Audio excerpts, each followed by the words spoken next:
Hello everyone, and welcome once again to another episode, another addition to my One Piece journey. Today we're going to be discussing the wonderful Drum Island arc, but before I do so, we do have a few things to get out of the way at the beginning of this video. We have the AGP's comments, and I do want to do a little bit of housekeeping for stuff from previous videos. First of all, if you're interested in watching the next review for the series, you can head over onto my Patreon, where early access for the next arc, the review of the next arc, which will be Alabasta, is currently available. So for $5 patrons, you have early access to that, and you can hear me talk about my thoughts on Alabasta. Secondly, if you want to join in on the live reading experience, you can follow me over on Twitch, where every Sunday now we do read-throughs of it, every other Friday or so as well too. So if you want to join in on that, please do so. It's always a great time, and people are always lending bits of insight to help me better appreciate the arcs and the story, and it's just overall a really vicarious, fun reading experience for a lot of people. Also, I'm currently in the process of getting together things for a Discord server. I have some reservations here and there about starting one, but I do think it would be great because I have a bit of a community gathered around these One Piece reviews and my videos in general and my streams and Twitter and things like that, so I just think it would be nice to consolidate that in a server. Like I said, I have a couple of reservations about doing it, but I think I'm probably going to follow through. So maybe in the description or pinned comment by now, there will be a Discord server ready, a link for you if you're interested in that, where people can talk about my One Piece reviews, my One Piece read-throughs, my streams, anime in general, nothing to do with me necessarily, video games, TV shows, movies, whatever. I would like to organize that, so keep an eye out for that.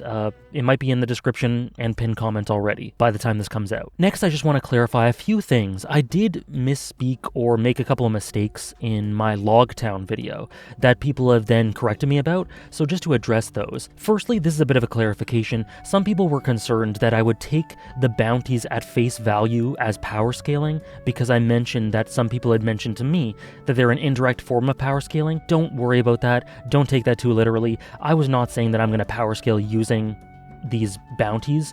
I don't power scale at all. For anyone who doesn't know, I don't really care about power scaling much unless it takes away from a story. So yeah, don't worry about that. It's nothing you should be concerned about. I won't be using the bounties in that way. I'm just going to take them as the story presents them to me. Next, a little detail that I think I knew already, but just to clarify because I didn't talk about it in the video, Zoro's sword that was the antique or the really legendary sword or whatever, is Queena's heirloom. It's the legacy of Quina baked into that sword. So that's an important detail that I don't think I mentioned in my Logtown video, which I just want to attend to. The next is a little bit of a correction. I mentioned in my Logtown video that Mihawk and Shanks meeting, there could be tons of possibilities there. Are they on the same crew? The Seven Warlords, what's going on there? Are they in the same faction, etc.? I did happen to miss a bit of dialogue that made it clear essentially that they're not on the same crew. That isn't the case, and Mihawk went to Shanks to tell him about this stuff. That was pointed out to me a few times. I just missed that line of dialogue. You'll have to forgive me. I guess I was just too hype seeing Mihawk and Shanks again and just missed one of the lines. But yeah, just a correction there. Just so you know, I am going to make mistakes. I'm not going to get everything right. I'm going to make predictions that may be way out there. I might go on rambles in an entirely different direction. That's just the nature of these reviews. I saw some people who get maybe a bit annoyed at that or something like that. I totally understand if that's not for you, and if you don't want to watch a review like that, then by no means are you obligated to watch these. But I'm going to continue doing that sort of thing. I'm going to continue to be wrong. I'm going to continue to talk about stuff that won't be entirely relevant, I'm sure, but that just comes to mind. That's just my approach. That's just how it is, and I hope some of you enjoy it, but if you don't, of course, no hard feelings and no obligation to watch. And actually, the last thing, I talked in the last video, Logtown that is, about how my primary aim for these videos is not to critique, but rather to just talk about what I find most interesting and what I like. That doesn't mean that I'm scared of talking about parts of the story that I didn't enjoy as much. I hope that's pretty clear. Like, I do mention when I think the fights are thin, when I think some arcs aren't as good as others. In my last video, I actually talked about my last Whiskey Peak Reverse Mountain Little Garden video, I talked about how this was the weakest stretch in One Piece, for example. So the point here is not that I'm scared of critiquing, it's that I'm not looking to critique. I'm not a critic. I'm just reviewing these things and talking about what I find most interesting and enjoyable, and recounting my experience with the story. I'm not looking to criticize the story. That doesn't mean I won't criticize it, but it's not my primary thing, and I'm not looking for things to find wrong with it, you know? I think that's a big distinction. So don't worry about me not being honest. I'll always be honest. But I just am not a critic, so don't expect these to be critiques, is all I'm saying. Now, with all those clarifications out of the way, let's get into the AJP's comments for this week. First one is from MadMada101, who says, "Do you think that the lightning was purely a natural incident and Luffy just got lucky, or is there more to it than that?" That's an interesting question, because prior to this, there was nothing in the story that really made me think that it would be anything other than a coincidence, that nonetheless made it feel like nature was almost bending to Luffy's will. But something about the way in which the story made this feel legendary. I talked about how the language and commentary or narration for Logtown throughout made it feel grand and like a shift in the legend of this story. That element of Logtown added an element of grandness and scope and almost destiny to One Piece. I feel an element of fate and destiny to it. It seems as though all who are in Luffy's way will eventually, in one way or another, bend to his will, and he will take those who he wants to inspire and who want to be inspired with him, along with him on this path to becoming the king of the pirates. And I just get this sense of inevitability. Now, is that just because Luffy is so strong a character and so strong a force of personality, and so much of this storm that sweeps people up along with him, that it just feels that way? Or is there an element of that to the story, an element of fatalism? The nature of that sort of narration and legendary feel made it feel like a tale that was perhaps, it almost felt predestined in a way. And also there's this talk, which we're going to get into, about something called the Will of D. People throughout the story who seem to have this D in their name, for whom people and nature and things all around them seem to submit to their will. Monkey D. Luffy and Gold D. Roger. Now, we know the legend of Gold D. Roger. Luffy has already made it seem clear how he sweeps people up and takes them along with him on these journeys. So there may be something to the Will of D that may hint at some sort of cosmic luck to these people who have the Will of D. I'm not sure. I'm just spitballing. So the TLDR of this answer is, I'm not sure.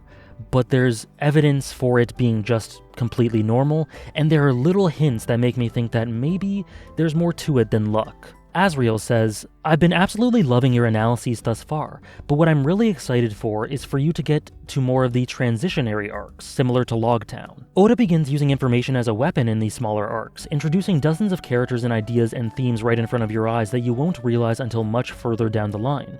I'm very excited to see these sorts of things through your hyper-analytical, first-time lens. Thanks for the great videos. First of all, thank you for the kind words. I'm glad you enjoy them so much, and you're welcome for the videos. But yeah, like I've said, and I think I would hope would be clear, I really enjoy transitionary arcs. I really find it cool to see how writers are able to do things mechanically that shift tone and themes and characters and pivot into another part of the story.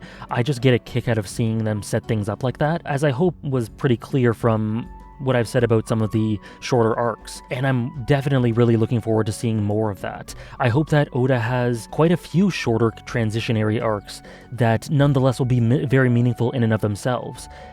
That's definitely right up my alley, and I can't wait either. And the idea of him using information as a weapon, I'm sure I won't pick up on half the things I'm supposed to pick up on, but that's exciting nonetheless, that there are things happening right before my eyes that are very important that I won't be able to understand the importance of until far down the line. That's just very exciting. Gambit Vibe says, you have your top 10 characters that you discuss at the end of episodes. Would you be willing to do something similar in regards to favorite chapters? No, I don't think so. I think it's too difficult for me to narrow down my favorite chapters. I wouldn't be able to choose and rank one over the other. And as many favorite characters as I might get for this series, and as much as that list may become bloated, we'll get into that later in the video, I don't really want to do that for chapters. Don't really want to. But judging by the way I talk about some of these chapters and react to them, I'd like to think that some of my favorites should be pretty clear. Tyler Venosdal, I definitely butchered that, sorry, says, so I've been wanting to say this for a little bit, but something that I love about One Piece as a whole that is very much introduced in these early arcs is of course Luffy as a main character. He's an incredibly simple and easy to understand character, but he also adds endless complexity to the series. The complexity is not in Luffy himself, but in how he interacts with the world, and in turn how the world interacts with him. Logtown is in my opinion one of the greatest examples of this, with Smoker reacting to Luffy smiling as he's being executed. Luffy is so single-minded that his own death doesn't matter to him, but it means something to Smoker, it means something to his crew, and it will likely mean something to many others as the series goes on. Yeah, that's very integrated with the idea of Luffy being this force of nature. Of course he's very human, and I don't mean to say that he doesn't have a personality or anything like that, because he obviously does. I mean, that much is clear. But he also nonetheless acts as this symbol.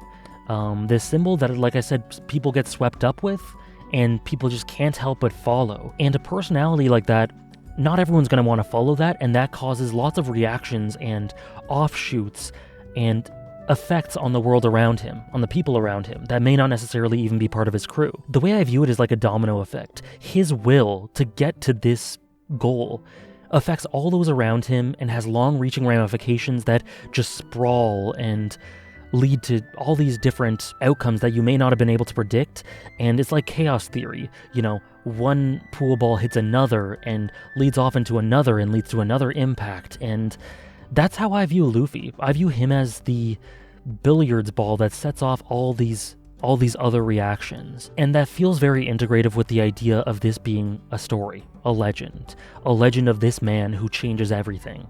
And I'm just really excited to see how he continues to affect the world around him, and how complexity continues to spring from him. I actually think Luffy's a bit less simple than others seem to, but we'll get into that when we get into the arc. Grant Cates says, absolutely love your journey through One Piece and the fact that you're going at your own pace. My question for you is, what do you think of Luffy and the other crewmates' family members? We obviously know of Yasop, but don't know much about him. We learned about Nami's family, but what about the others? Do you think we'll ever meet them? Do you have any predictions about them?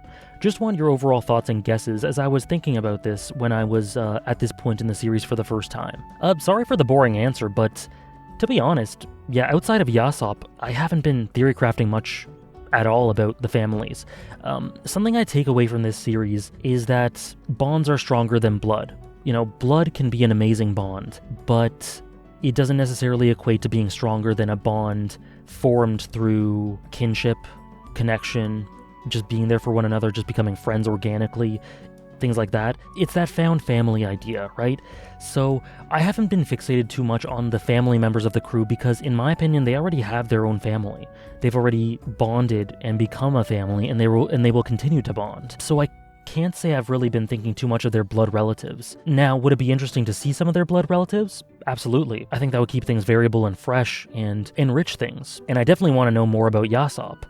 But aside from that, I haven't been thinking about it too much. Next we have Nerd Corner, who says, the title of Pirate King. Often people forget about the second half of that phrase. Do you think that Luffy has the traits to become a ruler in a more metaphorical sense? Which traits might those be? I don't really know what you mean by metaphorical sense, so apologies about that.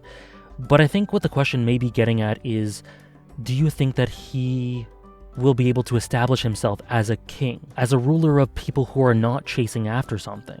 That's what I'm getting. I apologize if that's not what you asked, but I may just have misunderstood. Either way, I think that's an interesting idea because there's a great deal of difference between being a leader and a ruler for people when you're chasing something, or in times of conquest or war, and in times of peace, or when you've achieved that goal. There's an entirely different subset of skills needed for each of them. And Luffy is so well suited to the chase. He's so one-minded, and he has this intense fervor, and he's so impulsive, and he's completely fearless, and he is courageous, and he inspires others. Those are great attributes for someone who is a ruler of people in times where you're chasing something, in times of conflict, where things are unsettled, where you need to gun for something, where you need to fight. But a ruler during peacetime is an entirely different prospect. You need to be able to see things from many perspectives, multiple perspectives. You need to be able to understand what needs to be done. You need to be pragmatic. You can't be impulsive in some ways. You need to make difficult decisions and forego what your heart may say for the sake of what is right for your job. There needs to be a great deal of experience for someone who is a ruler, an established ruler. There needs to be a great amount of maturity. So at this point in the story, I think Luffy has all the attributes for a leader and a ruler who is chasing something, but not quite the attributes for a ruler who is established. in a time where the dust has settled. I think he needs to mature a bit. I think he needs to gain more perspective. I think he needs to grow. But I only say this with regards to Luffy right now, because he is already showing signs of being able to learn, being able to be more open-minded and flexible. In this arc, he does this, and we'll get into that in a bit. So right now, Luffy has much more to learn to become a genuine established ruler. But maybe by the time we get to a point where he could potentially become an established ruler, he will have those traits because he will have learned. Great question. I hope that's what you meant. Last couple. Jimi Hendrix says, I love the introduction of Smoker and Tashigi because they're the first Marine officers we meet who aren't bullies. Between Morgan, Fullbody, and Nezumi, the roster of officers we've met is pretty appalling. I guess there's that captain from Arlong Park who tries to save the village, but he's taken out pretty quickly. Smoker and Tashigi are no friends of pirates, but they're not bad people. It's a breath of fresh air seeing genuinely kind people rising in the ranks. It helps to validate Kobe's belief that the Marines are a force for good. Also, Smoker's fruit power is supremely well suited for him, as well as a new kind of ability that opens up strengths and weaknesses for fruits to have. Definitely agree with Smoker's power, and I agree. I really like the introduction of Smoker and Tashigi, in particular, Smoker specifically, for giving us a new dimension to the Marines. We had Kobe, of course, like you mentioned, and he had faith in the Marines and the concept of it, and that things could turn around, or that it wasn't all bad, that sort of thing.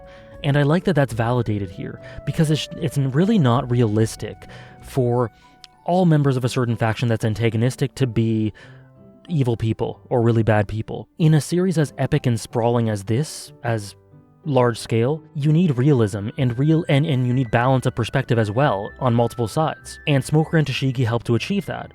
They're not bad people. They have their own ideas of justice, and they may be misled in some ways, we'll see, but they're definitely cut from a different cloth, and they're not bad. And I like that that lends an element of realism and balance to the military. They're not just this one-minded machine. There is more to them. They're a multifaceted entity, and I really like when stories are able to show shades of gray like that. Not all the people on the good side, quote-unquote, are good, and not all the people on the bad side, quote-unquote, are bad. I hope we see the reverse of that, like the former.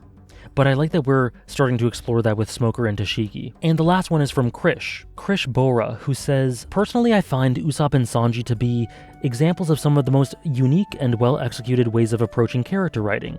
What I want to ask you are your predictions for how the Straw Hats will develop throughout the series, on the basis of whatever content you've read so far.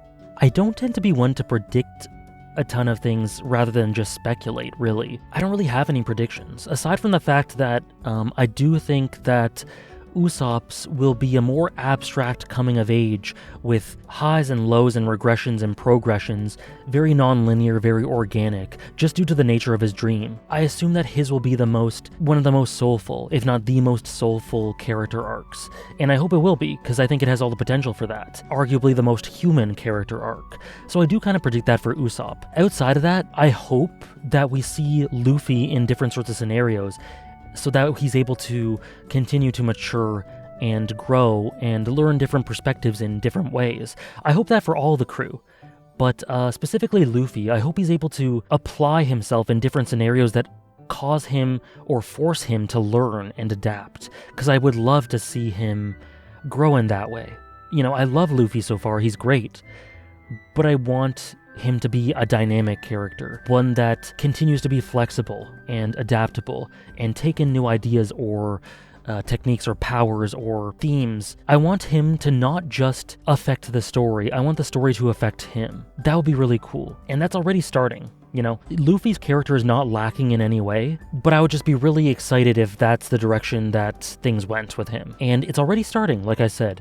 He's already starting to learn some things, and that's really exciting. It's just little seeds, but it's encouraging for sure. And of course, I'd love to see that, like I said. I hope for that, but if that ends up just not being Oda's vision for the character or whatever, that doesn't make it automatically bad. Of course, everything comes down to the execution, and I'll be able to evaluate things when we cross that bridge. And that's it for all the AJP's comments. Thank you for everyone who submitted questions. Like I've said before, just because you don't get selected doesn't mean that I haven't read it. I do read all of them, so I appreciate them all. And please continue to send in whatever you want to send in. And if you want to be included in a future video like these were, just remember to include the hashtag AJPeace somewhere in your comment. But yeah, with that aside, let's get into the arc.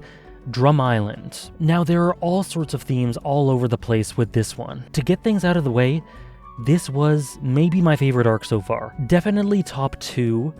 Arlong Park is the only thing that's competition for it. It just did so much. Thematically, there was so much going on. It had one of my favorite backstories, potentially the best one so far. It's definitely in the conversation for the best backstory so far. It had amazing character work. It had great progression for a lot of the characters we already know. It did lots of interesting things with the world as well. It expanded the thematic horizons of the arc. So what I mean by this is that it covers a barrage of themes that, when I say them out loud, it may feel bloated, but they integrate with one another so well, and they're attached to the characters in such an effective way. There's inherited will, which is not new to One Piece, of course, but applied in a new context here. There's the nuances of leadership and what it means to have a great leader, to be a great leader, the different dimensions of that. This is a very prominent idea, why leaders must have heart and not be too pragmatic or cold or detached or brutal. There are themes of life in general, and I know that sounds very vague. We'll get into it though. And then perception, perspective, and the idea of heart, like I alluded to earlier, with leadership. Having heart, what it means to live with heart, to carry out your dream and your passions with heart, without cynicism, with care and compassion. This arc, through the backstory, through just little tidbits we get throughout, enhanced the world, showed us things like the world government, which is a really interesting political device or element to the setting, which I find really great for enriching things and expanding things. There's just more depth to the world, there's more breadth to it, there's more of a political focus. Now, politics weren't front and center, but there was definitely underlying elements of it throughout, which made me really excited, because if One Piece is about to tackle politics and the nuances of politics and leadership to an even greater degree than it does here, I'd eat that all up. I'm really excited for something like that if it is to come to pass. But yeah, all the moving pieces of leadership, what it means to be a good leader, the different things you have to take into account when you're leading, and that's applied to Luffy, Wapol, Vivi, Vivi's father, Cobra, Dalton in some ways even. It does so much. All the things I just talked about and more, and it's all integrated very cohesively. There's lots of nice stuff for basically every character. Usopp and Luffy were the existing characters that I think got great stuff in particular. They had lots of great moments, and Luffy develops, as I was alluding to. Luffy changes. He's able to be flexible, and he's able to humble himself and learn and realize his mistakes and impulsiveness, and that is thanks to Vivi, who is another star of the show here. Vivi has been subtly growing in the background as a force of a character, as she slowly gets closer and closer to the crew, as we learn more and more about her in bits and pieces. And this continued in this arc. This is the best Vivi arc by far so far. She had lots of great stuff, and she finally she kind of crossed that threshold for me in this arc to become quite a solid character. I like Vivi a lot, but if I had to say there was a star to this arc, it would be twofold. It would be Chopper, and it would be Hiruluk. And of course, Dalton's great too. Kureha is great too, but those two in particular are the stars of Drum Island for me. Wapol, as an antagonist, he does what he needs to do. He is what he needs to be. He's very functional. Aside from that, I didn't really care much about him. I don't find him very interesting. I find what he represents to be very interesting. The concept behind him to be more interesting than the execution, if that makes sense. But does the job, and he's everything that he needs to be for this arc. But yeah, that's just to sum up my overall thoughts of it in general. We can get into the nitty-gritty of what may be my favorite arc so far. So the start of the arc brings with it more cover stories. For this one, we have Django. He goes through quite a bit in this arc. He gets chased off by Usopp's troops in Syrup Village. He has his getaway dance, he just escapes. He then passes by Morgan on the sea, which is cool, a nice little tidbit. And then he goes to a place called Mirror Ball Island. He has a 9 million berry bounty. He just skulks in the back on this island as people are looking for him. And then Full Body from Baratie joins him, and they kind of strike up a bit of a bond. And then they're discovered by Marines. At first, they don't see Django. They don't recognize him because he's got an OP disguise, which was hilarious. He just had a couple extra things that completely threw them off the scent, totally, which was great. But then someone named Captain Eureka attacks, and there's chaos, and there's violence, and Full Body goes off and starts killing Marines, it seems like. And that's kind of where it ends. I assume that'll continue in the next arc, where I'll talk about it. But it's cool that we get to see more of Django. He was one of the more memorable characters in Syrup Village. more so because of his hilarious walk and design and stuff, but just cool to see him, and that continues in the background. And him meeting up with Full Body, a bit of an unlikely duo, it's cool. I definitely dig it. So the crew are traveling, and the idea of there being extreme temperature changes throughout the Grand Line is brought up, and this is what's led to Nami being sick. She has a fever, she's not doing well. This was the hook or cliffhanger at the end of the last arc, and the crew definitely show their care for her. Everyone's very concerned for her, completely everyone, not just because she has immense utility as a navigator, but because they care for her. It was very heartwarming in that way, and I think it was really nailed home how much the crew needs her. Without her, they were very much headless chickens. They didn't really know what to do with themselves, they didn't know how to proceed, and Nami is by far the coolest head in the crew with regards to sense of direction and focus and how to continue their journey, and it's really illustrated through her absence, or rather through her being sick here and not being able to lead them. And so I like that. The Alabasta saga so far has been really great in showing little touches to illustrate how important Nami is to the crew, and that continues here. But she's just taking on too much. That combined with the weather and her pressure and stress and probably lack of sleep and all of that, it's just too much for her. And I really hope that a lot of the crew are able to pick up the slack and help her and not put so much on her, because she deserves to be able, this ship, this family liberates her, and she's happy to do these things, but it's too much for one person. Not all that should be on her shoulders. So, I think that was illustrated really well here. She consistently says, no, it's fine, I'm okay, when she's clearly not, because she feels such responsibility for the crew. And that's heartwarming in a way, because she's liberated and fulfilled by this responsibility to these people who are her family. But it's too much. We then learn that 300,000 Royal Army soldiers have defected and joined the rebels in Alabasta, the hometown of Vivi, in her kingdom. This puts her under immense pressure to get home, to quell the rebellion, to stop it, to solidify herself at the forefront of the leadership here, and to combat all of it, because now Sir Crocodile's in a great position.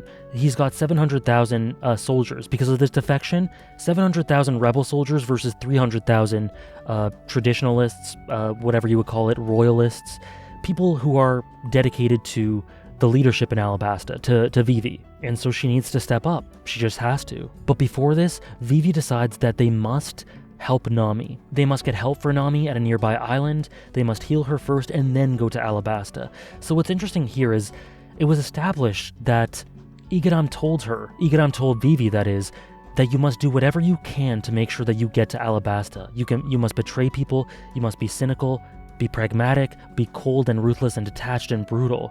But in this moment, it's a moment of growth for Vivi, because faced with this situation, she prioritizes the health of someone who's become her friend, which is very indicative of the growing bonds between her and the crew. And of course, I do acknowledge that Nami is essential for their journey there, but I believe they do have the means to reach there without Nami. So I think that Vivi making that choice to save Nami first is very weighty as a result. So Vivi prioritizes Nami's health before they get to Alabasta, and Nami continues to try and push herself, and there are some really interesting glances from Sanji and Luffy at this. They look a little bit disappointed with Nami seeming to force herself, and it's curious because are they disappointed with her for putting on this front, or are they disappointed more so with themselves for being so reliant and pushing their sister, essentially, to this state? It's an interesting question. So they then head to the nearest island to get Nami a doctor. In this island, it's snowing. They're on the outskirts here. It's beautiful. I love snow, you guys know me.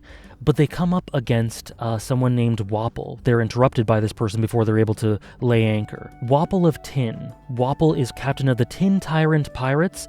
Wapol eats everything. He eats knives and boats and wood, and that's part of his power. Don't have much to say about it. It's very off the wall and creative. It's cool, I guess. And he's able to do this because he has a munch fruit. This allows the user to essentially consume anything and then transform their body dependent on what it is they consume. I'm simplifying, but you know, that's what it is. It's pretty creative. Reminds me of Phagogenesis from Hunter x Hunter a little bit. And yeah, that's Wapol. He's presented as very over the top, very expressive, kind of humorous in some ways, and just an overall not good person, but that isn't taken super seriously, which I think is a good foundation for everything that he ended up needing to be. But Luffy essentially fights Wapol off, he sends him into the sea, and Wapol then says to remember him. that he's going to enact his vengeance. Then the crew continue on their merry way. They get into an area where the weather is much more stable, which is an indicator that they're approaching an island with its own specific ecosystem, where the weather surrounding it is not so wild and variable, which makes sense and is a nice little detail. They spot an island, which ends up being Drum Island, and what's interesting is a bit of a contrast between a couple of the characters with regards to Nami. Luffy is very encouraging to Nami. He's consistently waiting by her and giving her words of courage or confidence or enthusiasm and trying to help her out in that way.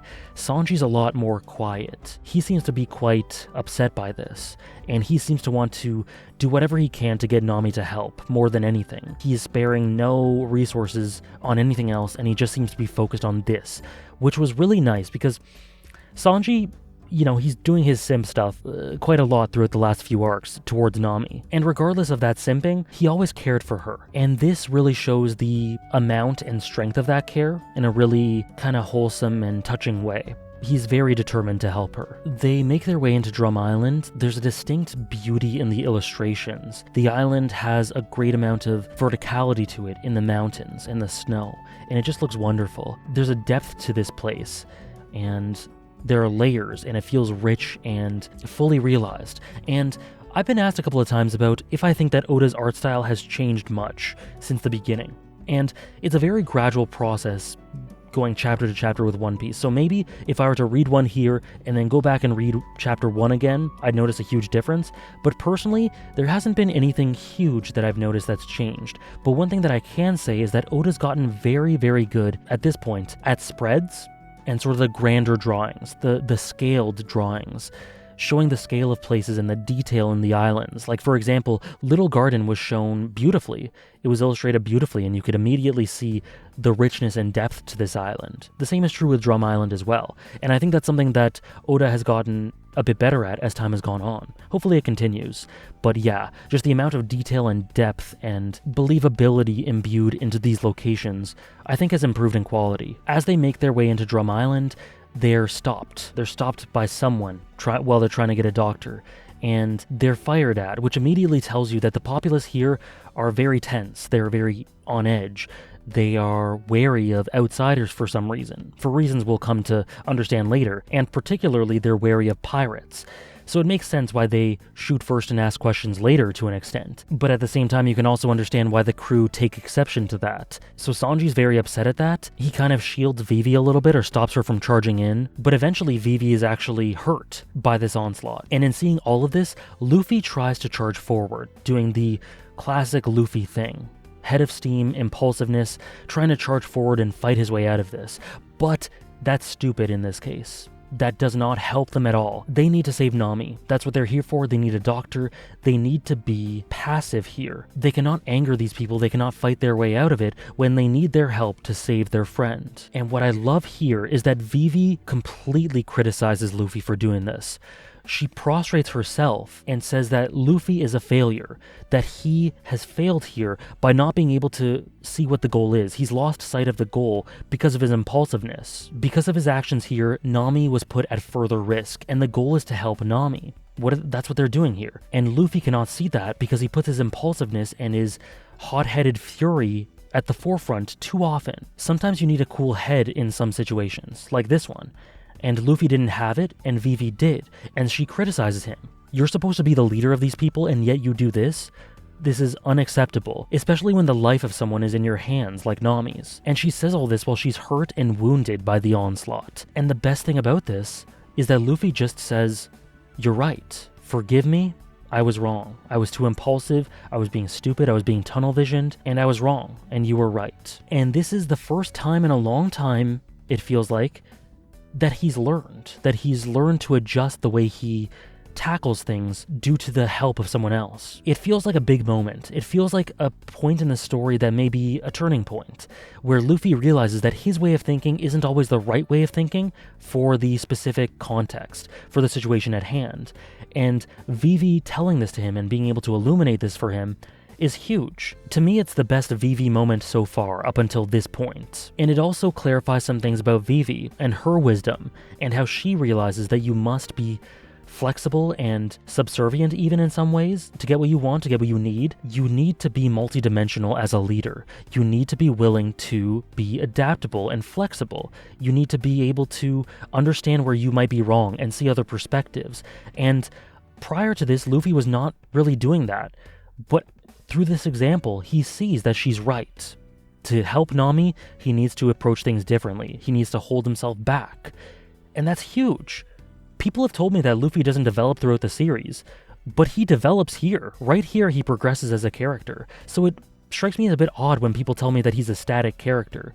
He may be more static than others, but right here, pretty early on in the context of the whole series, he's grown already. It shows that he can be humble, he can be level-headed, he can be willing to learn, and admit when he's wrong. He has a big fixation on pride and a warrior or pirate's pride, but he doesn't let that overrule reason. He doesn't let pride get in the way of what really matters, because right here he's able to just say, I was wrong. And it takes a big person to say that. I dare say a leader, a captain, a ruler needs that open-minded perspective, that flexibility. And Vivi knows these things. She knows these nuances of leadership, and she's able to impart that wisdom to him. That wisdom of how to be a leader and not just this storm, this force of nature, carrying everything along you in your midst. But yeah, Luffy shows here that he's flexible. And I keep saying that word flexible, not sure if this is intentional or not, but the fact that he has this gum power, and the fact that he can be flexible in perspective in this way, it's a bit of an integration between power, mechanics, and personality, which I enjoy. So they ultimately, in the end, get invited into Drum Island by the leader, the de facto leader, Dalton. And my initial impression of him, I was telling chat, he seems to be a good guy. He seems to be a deceptively good guy who's on guard for some reason. There's something that's hurt him in the past because he seems overprotective of the place, of Drum Island. The vibes that I was getting was that he's a good guy, but just overly defensive because of something that's happened in the past. And we all know my track record with people who have said, this is a good guy about Captain Kudo. But look, I was glad I ended up getting this one correct. Not that it's a difficult one to get, but yeah.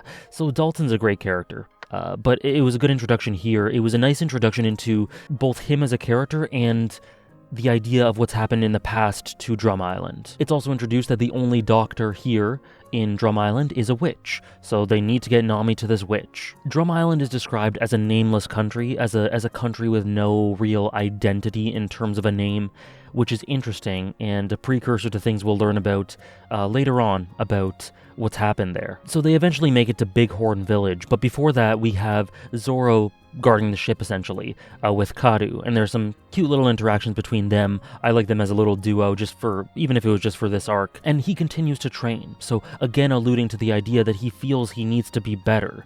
He feels he needs to improve to be worthy of the mantle that he wants to take for himself, to be worthy of being a member of this crew. So it's very minimalistic, very efficient character work for Zoro. But they make it to Bighorn Village. Sanji continues to be carrying Nami on his back, and he continues to be deeply serious, definitely very much engaged and focused and wanting to do whatever he can to make sure that she's better, which definitely was very admirable for him. We then get a bit more supplementary background information about Drum Island or Bighorn Village and everything going around here. We learn Dalton's name, because I don't think it was mentioned until this point. We learn that there's an election in 2 days, and we learn that Dalton is a favorite for the election, but he doesn't feel comfortable running because he would rather be a protector than a bona fide leader, a guardian rather than a ruler, if that makes sense. And again, it's a bit of an allusion to the idea of the nuances of leadership. Dalton himself feels uncomfortable with taking the mantle here because he's the type of leader from the ground up rather than top down. He doesn't feel comfortable being that sort of ruler, and there are different types of leaders. Dalton feels comfortable in this moment of being a certain type, whereas others want him to be thrust into a different role. So it's again another bit of an allusion to that theme. Different types of leaders for different points in history or different contexts. There are some shenanigans, some slice of life stuff. Luffy and Usopp are very cute, doing stuff in the snow, making snowmen or snowball fights or something like that, and Nami's fever is getting worse. Sanji continues to show concern for her. We learn a bit more information. The witch and doctor of the land is Dr. Kureha, who lives in a castle on the Drum Rockies, and that castle has no king. Conspicuously, absent of a king. So they learn this information, it's on top of the Rockies, like I said, on top of this mountain, and Luffy says, no problem, I'll scale it. And it's a really lovely show of affection towards Nami as he high-fives her as well.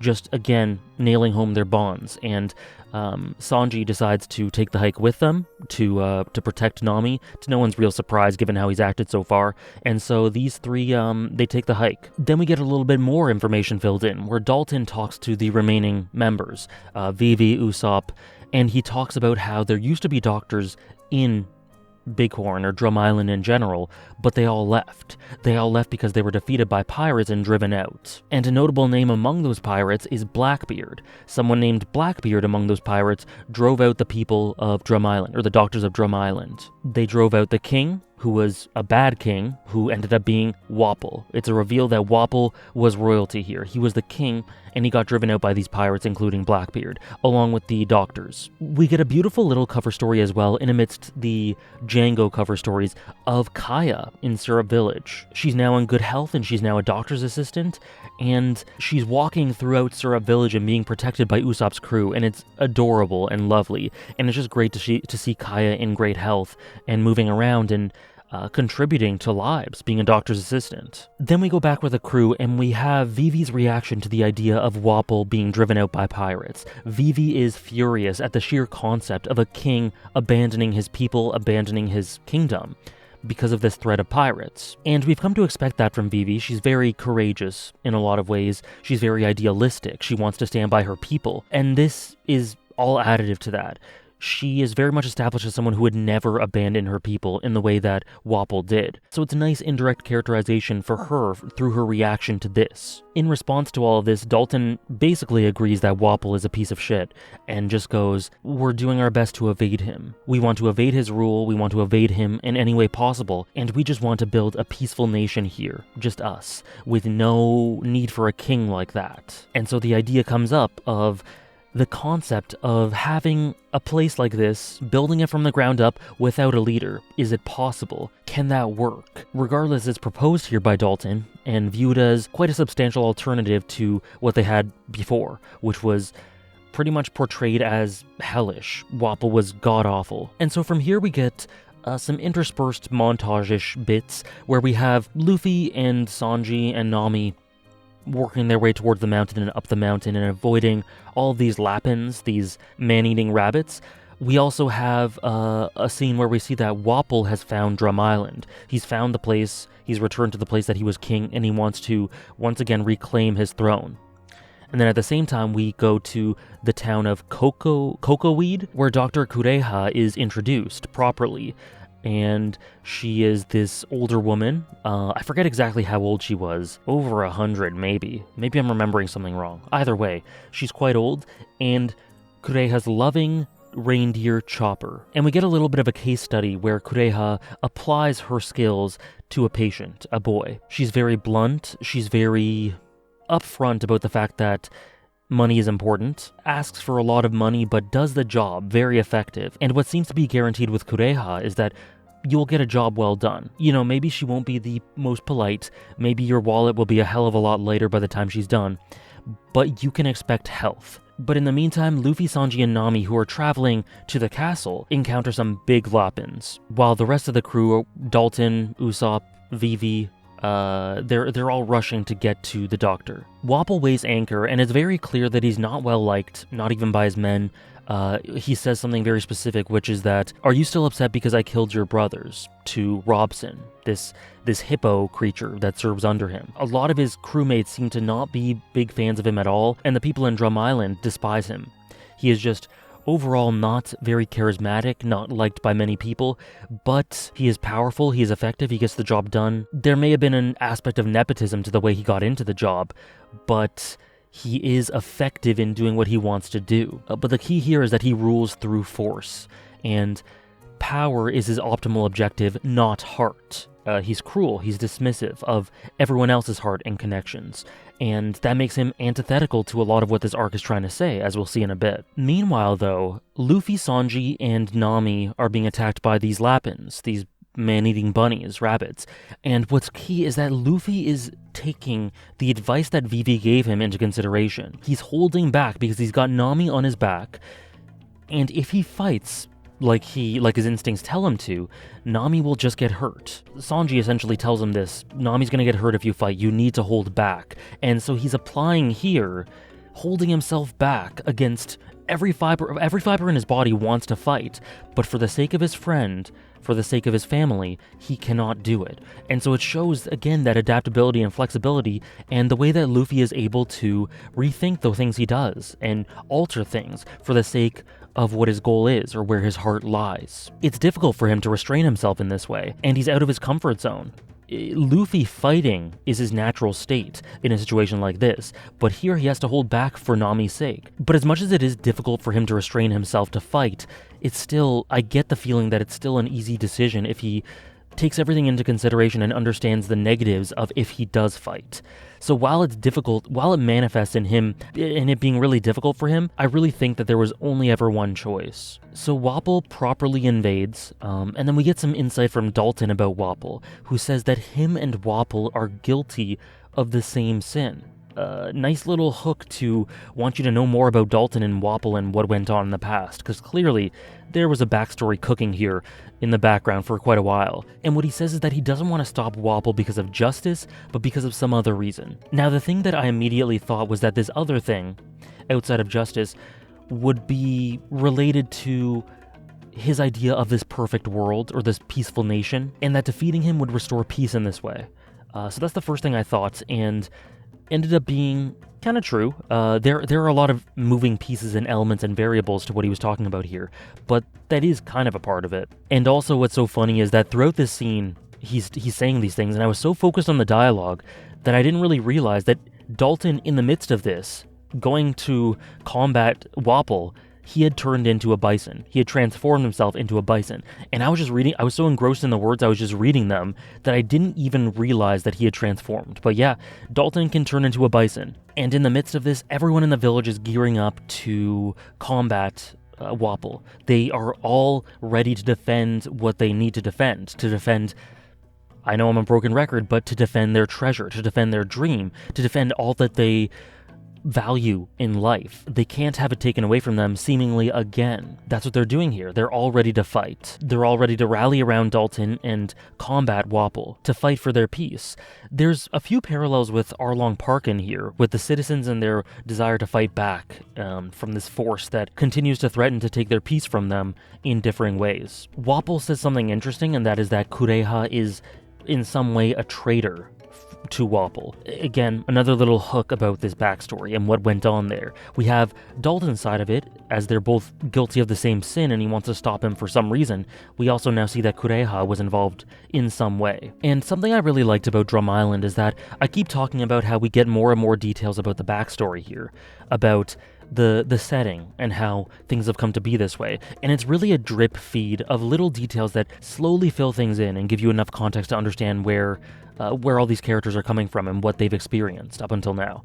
And so we get even more, where we learn from the story that Dalton used to be a minister for Wapol, and then all the doctors used to work in this castle, all 20 doctors, and the rest across the island were banished. And all of this is under the orders from Wapol. He's in total control of everything going on here because he is royalty. Like I alluded to, nepotism. He was brought into this role because of his bloodlines, not because of any merit, not because of any election or anything.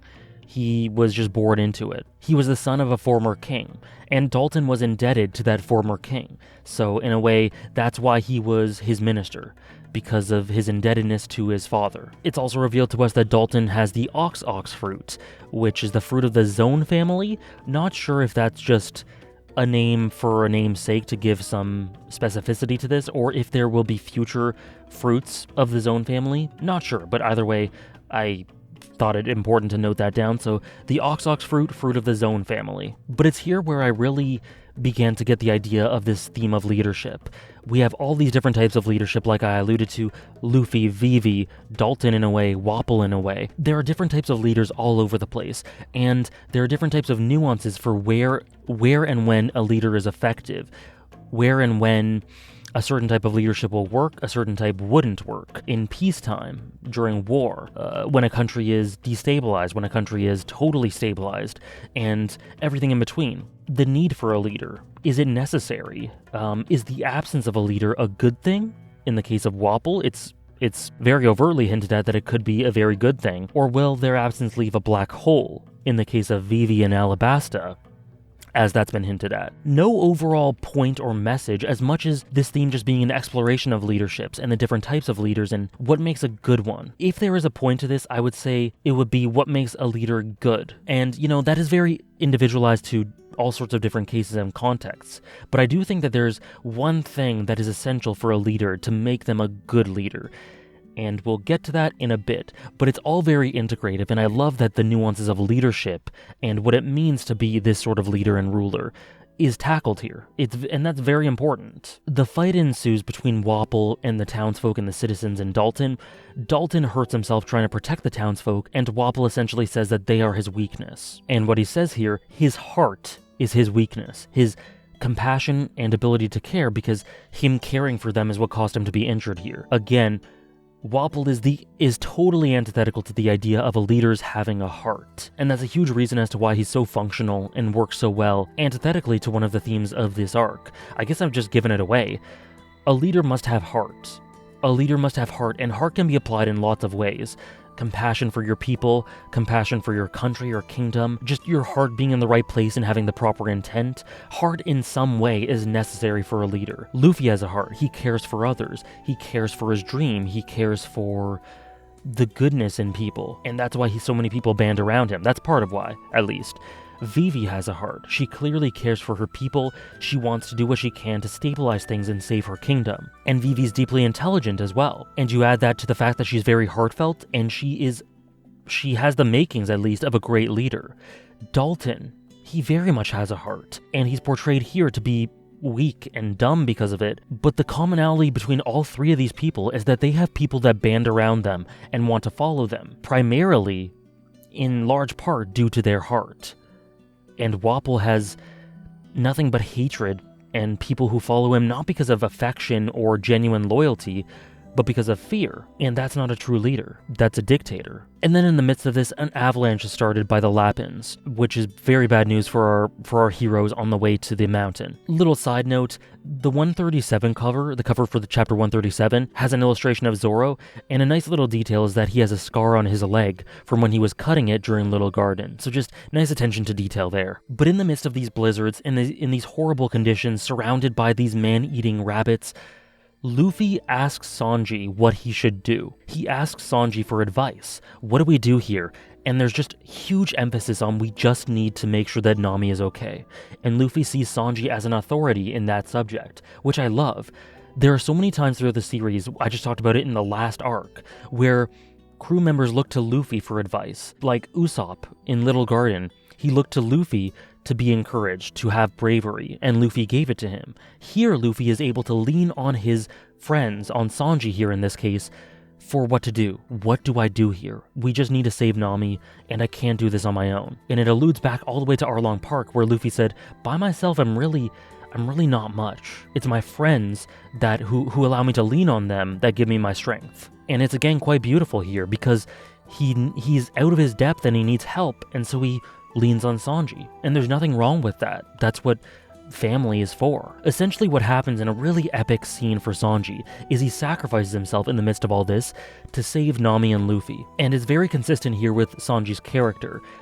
What was he doing in Baratie that was established? He was sacrificing himself, sacrificing his life essentially, to carry out the dream of Zeph. What is he doing here? Sacrificing his life again for the well-being of his family, of Nami, of Luffy. But there's a bit of a Luffy-esque and Zoro-esque tinge to it in that he's sacrificing himself, literally sacrificing his life, in a way that he wasn't really doing before. So it's just something to keep an eye on. It's a bit of a transition, a bit of a gradual change from the type of thing that he was used to doing before. It's still very characteristic of Sanji, but a bit of a Luffy tinge to it as well. And I think it just shows the way he's growing and changing and progressing. And his ideas are very subtly being altered a little bit, but Sanji's knocked out, Nami's obviously not capable of doing much, so it's down to Luffy to protect both of them in the middle of this blizzard. And in the midst of it, a beautiful little touch is that there's a Lapin looking for their mother, a mother Lapin. Either way, there was a cub that had been separated from its mother, and Luffy reunites them. and he doesn't blame them for attacking them before. He essentially just accepts it as their nature and helps them and reunites them. And that's very reminiscent of something I noticed with Gone Freaks from Hunter x Hunter, is that these characters have no ill will towards other creatures for just simply doing what is natural to them. This is their territory, they were encroaching upon it, so of course they tried to defend it. Luffy holds no ill will for that, and I think that's a very naturalistic element to his character that I really respect. But in the middle of all of this, Wapol finds the crew and confronts them. And what's interesting is we get an SBS question corner and an art corner in one of the volumes as well, where we see that Horikoshi, My Hero Academia's writer, author, mangaka, submitted fan art, a drawing of Smoker, to Oda. It was just really cute. I liked it a lot, and you see how Oda was this inspiration for this new generation of mangaka, and now they're working alongside him in Shonen Jump. Really cool. There was also a detail in the SBS where Oda said that Tashigi and Quina are both named after flightless birds. And I don't know for sure, I could be reaching here, but them being flightless birds, the first thing I thought is that seems very intentional. Could it be a metaphor for their womanhood? For the fact that both of these characters have been noted to have said that they despise how other people look down on them because of their womanhood, because they're women. They wield a sword, but they're women. And that's viewed as something that detracts from them, as swordsmen, as people, whatever. Are Quina and Tashigi being named after flightless birds, is that indicative of the fact that they're unable to fly for as long as people underestimate them and dismiss them because of their womanhood? Is that their wings being removed? Not sure, but I think it fits. We then go back to Luffy, who is confronted by Wapol, like I said, and it's so hard for him. He has to consistently hold himself back again, because Nami is going to be hurt, same with Sanji as well, if he fights. He just thinks back to Sanji's words, you can't fight, you can't do that because then Nami will get hurt. And so again, he just consistently learns. He doesn't fight back, he's not impulsive, he has to think and restrain himself. And he learns, he progresses, he grows, and there is so much growth in just these little touches. It's quite a departure from the Luffy we've seen before, and he's intentionally, deliberately thinking about this. He is putting himself in a position where he's vulnerable and exposed because he's not fighting back, and that is not comfortable, but he has to do it for the sake of his friends, above all else. And that's very touching. But as a payback for his kindness, the Lapins actually save him. And his act of kindness is paid back, of reuniting the cub and her mother, which is just really nice. And then after this, the sheer perseverance and determination of Luffy is insanity. It's insane to behold. He is climbing up this mountain. He's so immense. Climbing up this mountain in a blizzard. His hands are bleeding. He stretches his neck because I think Sanji falls. He has to stretch his neck to save them. He has to stretch himself and go down the mountain just to save them. And he continues this hike for 3 hours, just frozen to the bone, bleeding, straining everything. And I saw the anime adaptation of this scene because it was recommended to me to see this. Great scene. It was really good in the manga and the anime. It's immense. Words fail to describe what Luffy goes through here to save his friends. And all he's thinking is, doctor. I need to get to a doctor. I need to get them to a doctor and save them. Ultimately, he eventually makes it to the top, and he's saved by something that looks like a sort of creature, like a bear. We know that ends up being Chopper, but it's a bit curious when we first see it. But then after this, we cut back to Wapol, who, against the Lapins that had saved Luffy, he just slaughters them, straight up. It's a slaughter. They're all killed. And it makes him... It's really good at setting him up as extremely heinous, extremely awful. He was kind of humorous before this and not taken very seriously like I talked about, but this definitely elevates him in weight as an antagonist. It's an awful thing to do, and it makes you really, really dislike him. And it really shows the lengths that he's willing to go and the depths of his depravity, I guess you could say. That was already talked about before with how he killed Robson's family or whatever, but we really see it here. And another interesting note in the SBS corner for one of these chapters is Oda mentions that Kureha says that sometimes you need to endure a little pain to feel a lot better, which can be applied to a few things throughout this arc. We go back to Vivi and Usopp. Usopp is struggling to stay awake, so what's funny is that Vivi beats his face to a pulp to make sure that he stays awake. And Zoro randomly, who is swimming in a river randomly, makes his appearance, which was hilarious. And what I love is that Usopp, whose face is all beat up, Zoro can only identify him through the nose. He sees the nose there and he goes, oh, it's Usopp, which is just really funny. Some welcome hijinks and shenanigans here for a bit of respite. So Zoro, Usopp, and Vivi have joined the fray here, the conflict with Wapple's men. And Dalton is the avalanche that had occurred. Dalton is buried underneath it. His life is in danger as a result. And the question is brought up to Wapple's vessels. You know, you were working with Dalton. You were once his comrades. Don't you want to save him? Don't you have a heart? And what's said here is that they can't save him because, what I alluded to earlier, ruling by fear rather than heart. What they say here is that defying Wapple is death. It's essentially death. And so that, more than anything else, is an encapsulation of the differences between leaders here. Between what is portrayed to be a good leader and a bad one. Or even rather a real leader and a false one. And what I like about this is at the end of this, as a sort of exclamation point on the scene, Zoro punches one of them and steals their coat just to get warm, which is, again, nice little bit of respite to have Zoro back in here. He's freezing because he was fishing in the river. We then cut to the doctor's lab. Luffy, Nami, and Sanji are now in this doctor's lab in this castle, which is full of, kind of like I've been alluding to through calling it this lab, tons of equipment, scientific equipment, looks like chemistry. There is all sorts of equipment all over the place. There are skeletons everywhere, and Nami's being cared for, which is the goal. You know, it's great. That's what they're here to do. And then we're introduced to Chopper. Chopper starts out as a little bit of a weirdo. Well, he continues to be, but an endearing weirdo. He initially lambasts Nami for being a human. This faux condescension that's not fooling anyone. It's this very brittle false mask that he goes, oh, you're a mere human, etc., etc.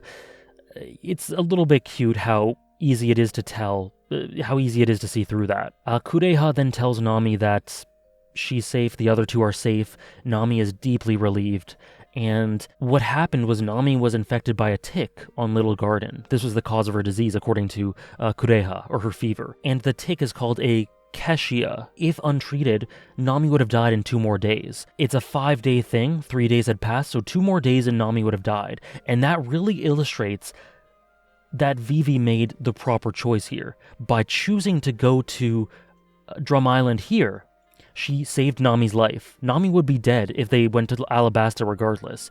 Except for some sort of divine intervention, it is extremely lucky that they found a doctor here. And along those lines, I'd say that Vivi made their luck through deciding this. So it shows that Vivi's kindness and benevolence, in the face of the temptation of being pragmatic and brutal and cynical, like Igaram sort of asked her about, it was rewarded. This kindness does have a place in this world, does have a place for leaders, and it can be rewarded. It can be wise. It is not overly idealistic, and it has a place. And I think symbolically that was very key for what this arc is saying about heart and leadership and Vivi. A nice little line here from Kureha is she says that patients don't ever leave her clinic unless they're dead or fully recovered, which is very all or nothing and really shows you the type of doctor she is. Like I said, rough around the edges, very blunt, but does the job. We then learn that Chopper is able to transform because he ate the human fruit. He was a reindeer initially, he ate the human fruit, and because of this, he can transform to all sorts of variations of his form. He's learned medical things, he's basically become very adept at medical expertise. In amidst all this information, the first thing you naturally think of is new crew member, new doctor. They definitely could use a doctor because having a doctor on board would have prevented all of this if they were able to properly treat Nami's sickness. So they definitely need a doctor, and Chopper seems to fit the bill. What's interesting, though, is Luffy asks Kureha to join, which shows immediately that he respects her character, who she is, what she's done. Because, as we all know, Luffy, more than anything, thinks of someone's character when he asks them to be on his crew. And then Chopper sees that these people are pirates, these people they've taken in are pirates, which makes him flash back to a scene of a man who said that he liked pirates. And here Oda just continues to pile on the backstory allusions. Nice little allusion to Hiruluk and the role that he'll have in this backstory. Just a little glimpse, just a little sprinkle. And so Chopper's just very interesting. Like I alluded to before, he seems to think that he should hate humans, that someone of his kind should hate humans, but he really doesn't. His actions and words are in total contrast because he cares for Nami. And what's lovely is that Nami is able to see right through this. She sees that he's a gentle soul. She sees that his words betray his real sentiments. And so she asks him with a beaming smile, "Join our crew." She takes the Luffy mantle in asking him because of sentiment, "Join our crew, please. We would love to have you. And we need a doctor." And so from here we really start digging into Chopper. Kureha says that he has a wound deep in his heart that can't be healed by any doctor. His parents rejected him because of his looks, because he was a blue-nosed reindeer. And being a blue-nosed reindeer is something to shun. It makes him a freak. He was made fun of. He was cast out. He was never one of them. And so he ate the devil fruit, the human fruit, and he was able to become humanoid, but the humans didn't accept him either. He was too different from them as well. And so he was ostracized on both sides. And this says a lot about accepting those different from you and just having a heart and being able to understand that people from all walks of life, looking different, being different on the outside, even looking like a monster from the outside, that isn't what matters. What matters is someone's heart, as cheesy as it may sound. Because Chopper is nothing if not the gentlest soul in the world, but he was cast out because he just looked different than these people. He was pursued, he was attacked, he never belonged anywhere, and he was consistently shunned. He was in between these two worlds and never accepted into either one. And for anyone who's read Berserk, this story of Chopper reminded me so much of Peacock the Outcast from the Lost Children arc. If you know, you know. I couldn't help but think about that story. But this explains his really jumpy behavior. He seems to think that because of his origin, he should hate humans. It's his lot in life. He's obligated to be part of the reindeer, the crew, whatever. He seems to think that he should hate humans, and he says the words, but he doesn't act the part. And it really makes you feel such sympathy for this gentle soul because he just seems to be conditioned to believe that no matter what, no one will accept him. He'll always be hated unless he acts a certain way. That way being this hatred towards humans because that's how he's supposed to act. And that's why he's so jumpy, he's so nervous all the time. He has so much trouble trusting anyone. And your heart just really goes out to him as a result of this. And so that really puts him into perspective as a character. And Kureha asks Nami if the crew can heal his heart.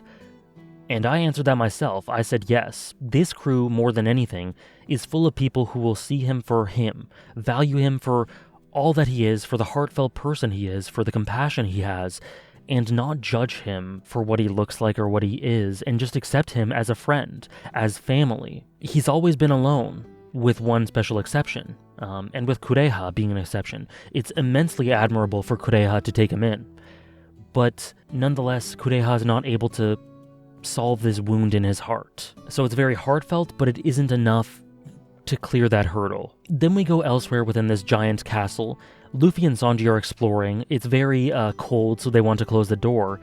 And Chopper says no. He comes up to them and he says, "No, don't close the door because doing so would cause the baby birds to fall. There are some baby birds above. Closing the door would have harmed them in some way." So he says, "Don't do it." And Luffy and Sanji, in response, call him a monster. And it's sad because you know they don't necessarily mean that to insult him. It's just the first thing that springs to mind or their instinctual reaction. But what's so sad is that it reinforces all the pain that Chopper has gone through and tells him, yes, I'm correct to feel this way. I'm correct to feel like I should always be alone. And that's desperately sad. But I said this while I was reading it, I expected some subversions to happen really soon. Subversions from the perspective of Chopper, at least. And what ended up happening is it was an immediate subversion, because I think I literally turned the page, and then Luffy immediately says, I want to recruit him. He sees this monster, this quote-unquote deformity, as interesting, or beautiful, or cool. He thinks it's awesome that he's a monster. Monster is not inherently negative to Luffy. It's interesting, and he sees the beauty of it. And so this is where that theme of perspective comes in, because it changes the complexion entirely of what the word monster means. For Chopper, it's only ever had negative connotations. It's only ever meant pain for him, the idea of monster, as others have ostracized him. But Luffy says it here, and he goes, this monster's awesome. This monster's cool. This is our monster. This monster's interesting. I want him on my crew. And so in the way that Luffy completely reversed the complexion of how Laboon from Reverse Mountain viewed that distant dream, from agony and pain to anticipation and excitement and enthusiasm for life, Luffy completely is able to change the complexion of the word monster for Chopper here. Eventually. It doesn't happen immediately because Chopper doesn't really understand. There's a bit of a gap in communication, but eventually that's what happens, and I think it's beautiful. Luffy is the ultimate person who's able to flip things on a head and help people see the beauty in themselves, in their dreams, in the world, where before they could only see misery. Luffy is able to do that for others, and that is invaluable. That is that heart that is necessary in leaders. That is why people can't help but let him lead them towards, on and on, towards this never-ending horizon, this dream. Because of things like this, because of the way he's able to change this complexion and make the world such a bright place, and make people love themselves, and make people view things that they thought of as painful as instead great and beautiful. And it's funny, it's very honest. Luffy starts chasing him to recruit him. It's just great. But in the meantime, Wapol is approaching the castle, and Chopper smells him. And more gaps are filled in here, as I think it was Kureha who talked about how Chopper once cared for a man named Dr. Hiraluk, a quack doctor, who gave him his name and treated him like a son. And just that concept alone, being able to find someone who will give you a name and treat you with affection and care, completely changed Chopper's world. You don't need to know anything more about him to understand how valuable that would have been for him and why he would have cared for Dr. Hiraluk for doing that for him, because his life was complete loneliness. No one accepted him, no one cared for him until he met him, and that all changed. And he's gone now, clearly, and he's regressed a little bit, more than a little bit, I'd say.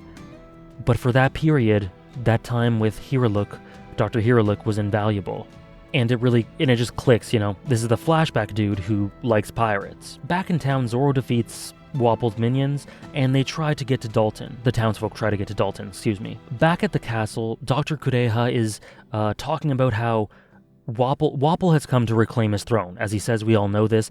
Dr. Kureha defends this. Kureha defends all of this and says, this island does not need you. There is no need for a leader like you. You are no leader. They need no leader if that leader is going to be corrupt, and as a result, horrible. And Luffy goes to land a huge punch on Wapol, and just as the punch is hitting, or about to hit, Luffy punches him so hard that we get taken back into a flashback of 6 years earlier. And so this is the flashback for Dr. Hiraluk and Chopper. We immediately see that Dr. Hiraluk is very, very eccentric, interesting. He is shown to be incompetent a little bit. He doesn't do the classical doctor things that you would assume a competent doctor to do, and you can see why Kureha talked about him as a quack, because we see him with patients, and he just isn't very effective at what he does. But he consistently says, my medicine will save the world, which just makes you wonder, what does he mean by that? What medicine? Save the world how? He's clearly kind-hearted. He says that he'll treat any patient, no matter what, even if they're looking for one of the 20 doctors, he'll do his best to treat them and save them. Eventually, he finds Chopper, who had been beaten up, ignored, ostracized, alone, and he sees Chopper and he reaches out to him, which is just such a kind gesture, something that Chopper is so not used to at all. And understandably, given what he's been conditioned to know, Chopper doesn't trust him. He's too traumatized. He doesn't have it within him to hope. So he beats up Dr. Hiraluk, but Dr. Hiraluk nonetheless says that he won't hurt him. He gives him some food, I think some bread. He continuously tries to reach out for him and help him. And just that act of kindness makes Chopper cry. Just being given a piece of bread. That's all it takes. Just a tiny little gesture, a tiny little act of kindness and compassion means the entire world to him. It changes the perception. Just like Luffy did, Dr. Hiraluk changes the perception of what Chopper believed the world to be through this kindness. And it's beautiful. It's again that theme of perception, how things can be flipped just through the right influence. And we see a lovely little montage of them growing closer together. Hiraluk gives him his name, Chopper loves it, he grins and laughs to himself about it. Is extremely cute. He begins adopting Hiraluk's laugh. And then, in addition to this, we see Dalton in the past when he was part of Wapol's crew, or his minister or whatever. And he is just kind of talking with Wapol's other men, where he says, they're essentially discussing leadership. They talk about how Wapol rules with an iron fist. He rules through power and fear and oppression. And Dalton questions if that's really necessary, if that's really the path for his kingdom, if that's really the path to go. And so we see even here, Dalton was an outlier. He was questioning these things from the start, and he never really completely fit in, but was indebted to his father, like I said before, and just found himself in a position where he was in a position where his job and duty completely contradicted the type of person he was, in total contrast to now, where he has this job as the island's protector, and it is so entirely suited to who he is. But we're introduced to the World Council, as I've alluded to earlier, which is just a really cool bit of world building. It makes sense that these leaders of all these nations would collaborate and talk about where the world is headed in certain policies and how to combat threats and everything. And what's interesting is that Wapol is confronted with the idea of Dragon, that he would be a threat to the world government, or the world order, or whatever, the establishment. It's presented to Wapol that this man named Dragon will be a threat in the near future. And Wapol, in response to this, just goes, "Nah, we'll be fine, forget about him. He's not a threat.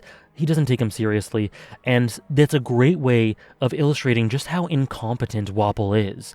He's so laid back, he's so indolent, he's so lazy, he doesn't take anything seriously, because Dragon ends up being a direct threat. Like Smoker says in Logtown, I'm pretty sure it was the government that is looking for Dragon. So that tip ended up being entirely accurate, and Wapol brushing it off ended up being entirely wrong and incompetent. If he had nipped that in the bud, maybe Dragon wouldn't be walking around totally wanted by the government for whatever reason.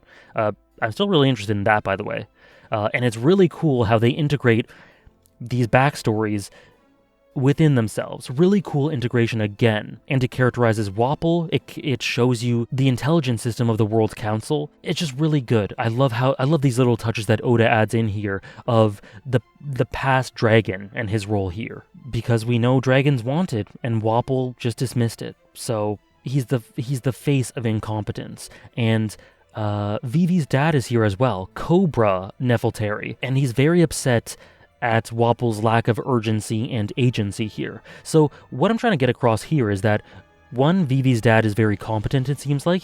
The initial impression is great. He seems to be someone who has principle and is a man of action and seems to care, which, we're talking about leaders, there's that heart there that a good leader would need to have. So good first impressions for Vivi's father. It completely throws Wapol into sharp contrast to show that he is so out of place in this World Council, to again illustrate just how much of a joke he is and how awful of a ruler he is, but also to illustrate that the World Council, through contrast, is competent. This is full of people who know what they're doing. And the fact that Wapol is shown as an exception to the rule shows that the World Council is big time. They know what they're doing. Or at least that's the vibe I get. Things progress, and Wapol ends up hitting Vivi, little child Vivi from 6 years ago, because he's an awful person. And we have Igaram, bless his soul, protecting Vivi here. And in the face of this, Vivi shows extreme cleverness, but it's very sad at the same time. She apologizes. She apologizes to Wapol for him hitting her, essentially. And it's bizarre, it's sad, but at the same time, it's totally understandable that she needs to do this. She sees the bigger picture. It's that bigger picture open-mindedness that she sort of passes on to Luffy a little bit. She understands what needs to be done to keep the peace. She's very intelligent, even from that young age, and it shows great traits of a leader here. This intelligence. And it's sad. It's very sad, and I wish she didn't have to do this, but sometimes, regrettably, lamentably, leaders do have to do these things to keep the peace for the sake of their kingdom, for the sake of good relations. And so, unfortunately, that was the thing that needed to be done in that moment, and Vivi had no problem doing it. So there's an immense maturity to Vivi, even from a young age. And Dalton witnesses this, and he's impressed by Vivi. And he says, this girl, she's got a good head on her shoulders. She knows what she's doing. And that's why, in the beginning of the arc, not sure if I mentioned it, but he recognizes Vivi because of how he saw her all those years ago. The discussion about leadership between Dalton and the rest of Wapol's henchmen continues, and essentially what they say is that all that matters is power and order. And what's key here is there's no talk about heart, or feelings, or morals, or principles. Just order, just power. just depression. And we cut back to Hiraluk, and he talks about how he sees this kingdom as a kingdom in decay. Under this rule, under Wapol's rule, things are going nowhere very quickly and everything is bad. Everything is stagnant. The corrupt rule of Wapol is just leading this kingdom into the gutter. And he's telling these things to Chopper, and he recounts a story of a man who was healed through seeing cherry blossoms. He saw these beautiful blossoms and he was healed by whatever ailment he had. And so what Dr. Hiraluk understood here is that people can be healed through emotions. And so Hiraluk wants to use these means to heal the whole country, to save them from this decay. And he wants to embody a pirate spirit to do so. This is where he sort of goes into the meaning of what the flag means, what the spirit of a pirate is. It's to embark on this journey to challenge the impossible. He says the flag rejects impossibilities. It's a symbol of faith. And what I immediately thought of here is Hiraluk is a kindred spirit to our crew. What does he have here? This dream of healing the world of their pain through this pirate spirit. It goes one-to-one with a lot of the dreams of the crew, this far-off, improbable dream that some would say is impossible, but those who hold that dream would say, no, I can strive for it regardless, I can do it. And there's a great contrast and foil here, as Wapol, who has all these doctors at his disposal, could use them to heal people, but he crushed the heart of the citizenry, whereas Hiraluk, with no medical expertise, could not heal people in that way. He's a quack. He can't heal the body, but he healed Chopper's heart, and he completely changed his life around through his kindness, through his heart, through embarking on this dream. I'm pretty sure that was pointed out to me as a parallel by someone in my chat, so just full disclosure, I did not think of that parallel on my own, but it's really cool. And then we get a bit of a time skip as we have Hiraluk and Chopper continuously bonding, doing experiments, laughing, and by the end of it, Hiraluk says, your treatment is done to Chopper. The treatment, he was hurt, he was injured from before. The treatment of, I guess you could say the treatment of his heart is finished by the time this year is up. And he tells Chopper, you have to go now. And Chopper just so doesn't want to leave. He loves Dr. Hiraluk. This is his home, and he doesn't want to leave it. And so what he does is he hurts himself so that he would have a need to be cured by the doctor. It's heartbreaking. And nonetheless, Hiraluk forces him out, saying, forgive me, crying himself. And it's just one of the most emotional bits I've seen so far. And that was just the tip of the iceberg, because it's revealed that Hiraluk is dying. He forces Chopper out because of that. He strives for this dream of healing the world, this cherry blossom idea. He dreams of that, but he won't be able to see it come to fruition because he has very little time left. And so it made me think, was the year that they spent together, was that really just the end of his treatment, or did he just say that because he didn't want Chopper to see him die? Did he send him away for that? Was it just an arbitrary amount of time that just happened to coincide with his supposed impending death? And so we just add Hiraluk to the collection of mentors in One Piece. Mentors who pass this inherited will onto their underlings. Zeph to Sanji. We have Belmare to Nami. We now have Hiraluk to Chopper. They all have these leaders who are close to them, and they all in some way inherit this will. Luffy as well, inheriting the will of Shanks in a way. Zoro with Quina from a certain perspective, and Chopper just adds to this through his relationship with Hiraluk. And it's then revealed to us that Hiraluk himself was the man who saw those cherry blossoms, who had his life changed as a result. He was a robber. Seeing this changed his life, which is an allusion to why he steals. He steals a lot. I don't think I mentioned that. My apologies, but he steals a lot. That's the origin of that. And it's essentially revealed here he did send Chopper away because of this. He wants to be able to show him that the impossible is possible through sprouting cherry blossoms here, but he also doesn't want him to experience that sort of pain. He's dying in 4 days. He talks to Kureha, and she says that she can extend it to 3 weeks.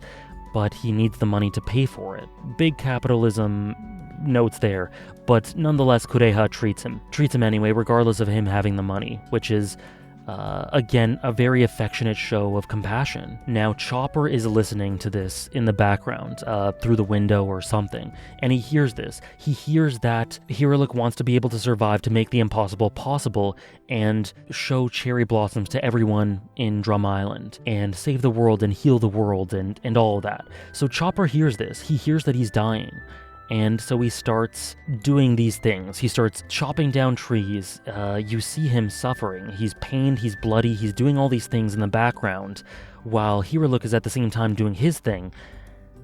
And he's constantly just thinking of Hiruluk. He's doing these things, and you're wondering, what exactly is he doing here? Hiruluk's doing his experiments, Chopper's doing these things. And Chopper, in his exploits, eventually comes to a herd of reindeer. He comes face to face with the type of obstacle that's plagued him his entire life: not belonging, being violently ostracized and pushed out of groups. And he tries to blend in with them because he needs to get past this herd of reindeer to get what he needs to get. But they attack him anyway, and it's, again, so heartbreaking that for the sake of his mentor, of the person he loves, of his father, he needs to expose himself again to this trauma. And it's so emotional, it's so moving, as you have these interspersed, you have Chopper's journey, you have what Hiruluk is doing with the experiments and trying and failing and just trying his hardest as he's fighting against the clock, and we have interspersed elements of memories of things that Hiruluk has said to Chopper, if I'm understanding correctly. He said to him in the past that he is raising the skull and crossbones and cherry blossoms to every disease there is. He wants to heal the entire world through this spirit and this hope that he's trying to transmit to everyone. And what he says here is that when a man hoists a pirate flag, there's nothing he can't do. Never forget that, Chopper. And so he plants that seed of what piracy means in Chopper, that seed of hope. There's nothing I can't do.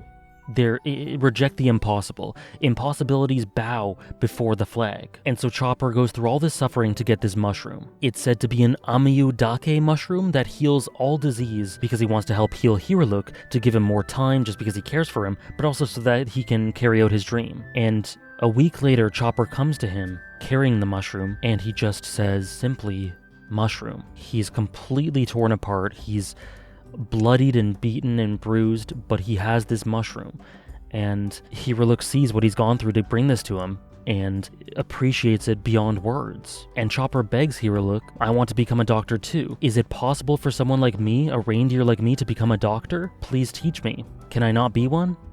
To which Hiruluk says, of course you can be one. You have the most important qualification for one, a big heart. Again, back to the heart. The most important thing.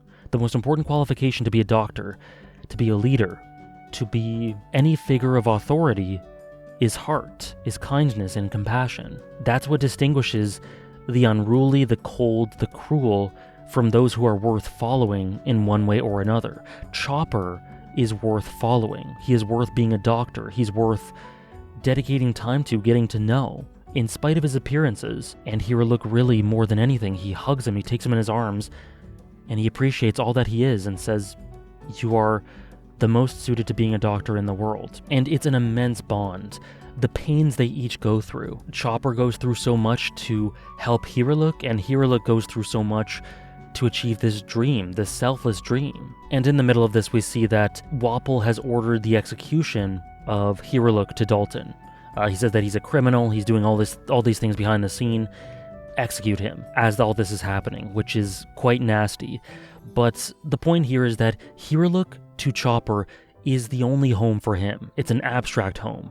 Again, that idea of this place of belonging that isn't a physical place, but a spiritual one, an emotional one to come back to, where you belong. And Chopper needs to protect this. He needs this. He needs this person in his life because it's the only thing that makes him feel wanted and loved, and he is such a beautiful person. And he wants him to stay alive. And again, the skull and crossbones, or skull and cherry blossoms, this again fixates on that theme of perception, because that flag is a flag of terror for the citizens of Drum Island. But to Hiruluk, to the crew, to Chopper, it's the symbol of utmost hope and optimism and idealism. And so it's all about perception. It's all about how these things can flip on a dime to make you view the world in a more beautiful way. So we hear that Hiruluk is able to find a cure. He entrusts it to Kureha. It's all very vague. It's not really dwelt upon yet. And then he goes to the castle.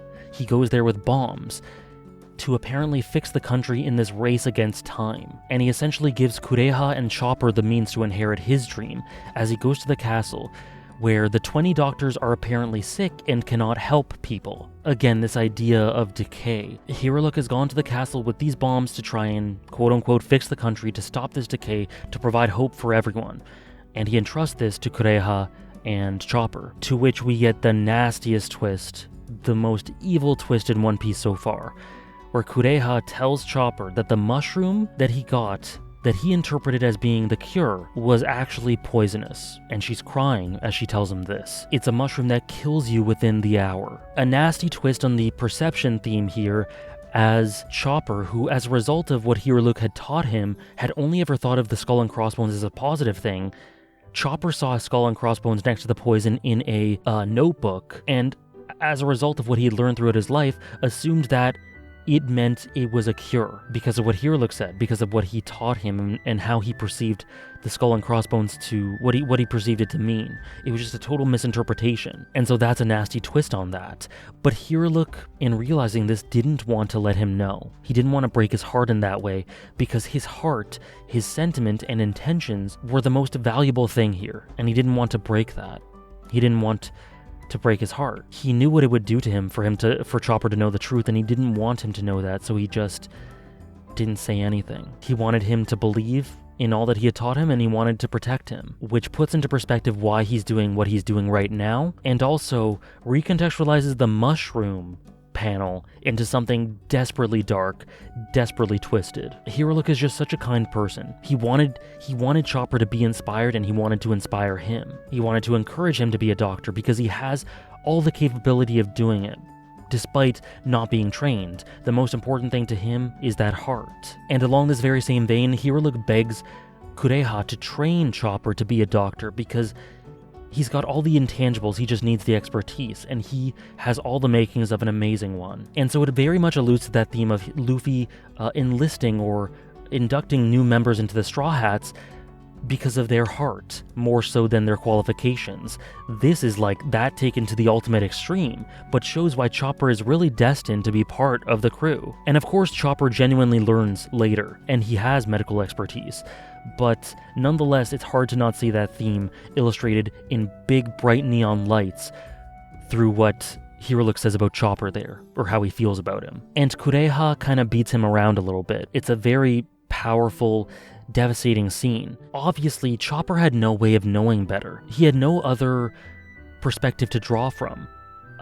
He had no other knowledge or expertise, and he made Hiruluk happy with his sentiments more than anything else. So the beating that Kureha lays into Chopper here feels more to me like a conduit for her emotions rather than genuinely blaming him, because really, Kureha knows this is not his fault. It's in large part links to the decay that has taken over this world, this kingdom. And so Hiruluk makes his way over to the castle. He learns that the 20 doctors were actually fine. He was lied to. It was a trap to get Hiruluk to come to the castle to try to save things. Also, I just made a quick little note here. In the midst of all this horribly sad stuff, having Django being goofy on all these cover stories is a hilarious, hysterical contrast. But then we get to chapter 145, which is called Carrying on His Will. Again, big bright neon lights, inherited will, and it's really easy to see where this is going. But that doesn't make it any less peak, it doesn't make it any less emotional or painful, and this chapter had to be right up there with Zoro versus Mihawk, some of the stuff in Arlong Park, the culmination of Syrup Village, the Sanji backstory perhaps, the he laughed moment, just to name a 5 or 6, as one of the peaks of One Piece. It's right up there. When I was reading it, I got so swept up that I said, is this the best One Piece we've seen so far? I'm not 100% confident in that, but I am confident that it is amazing stuff, an amazing culmination, a big emotional payoff, and apex, and definitely among the best that One Piece has had to offer so far. And so upon seeing that he's been betrayed, Hiruluk is not upset. He says, thank goodness. Thank goodness that the doctors are okay. He just has gratitude that no one's actually sick. And that is an encapsulation of the man. That tells you all you need to know about him. And Wapol in this moment says to kill Hiruluk. And what does he say? The now iconic in my mind words. When does a man die? Is it when he's shot in the heart? No. Is it when he's stricken with disease? No. Is it when he eats soup from a deadly mushroom? and that stings. No, it's when he is forgotten.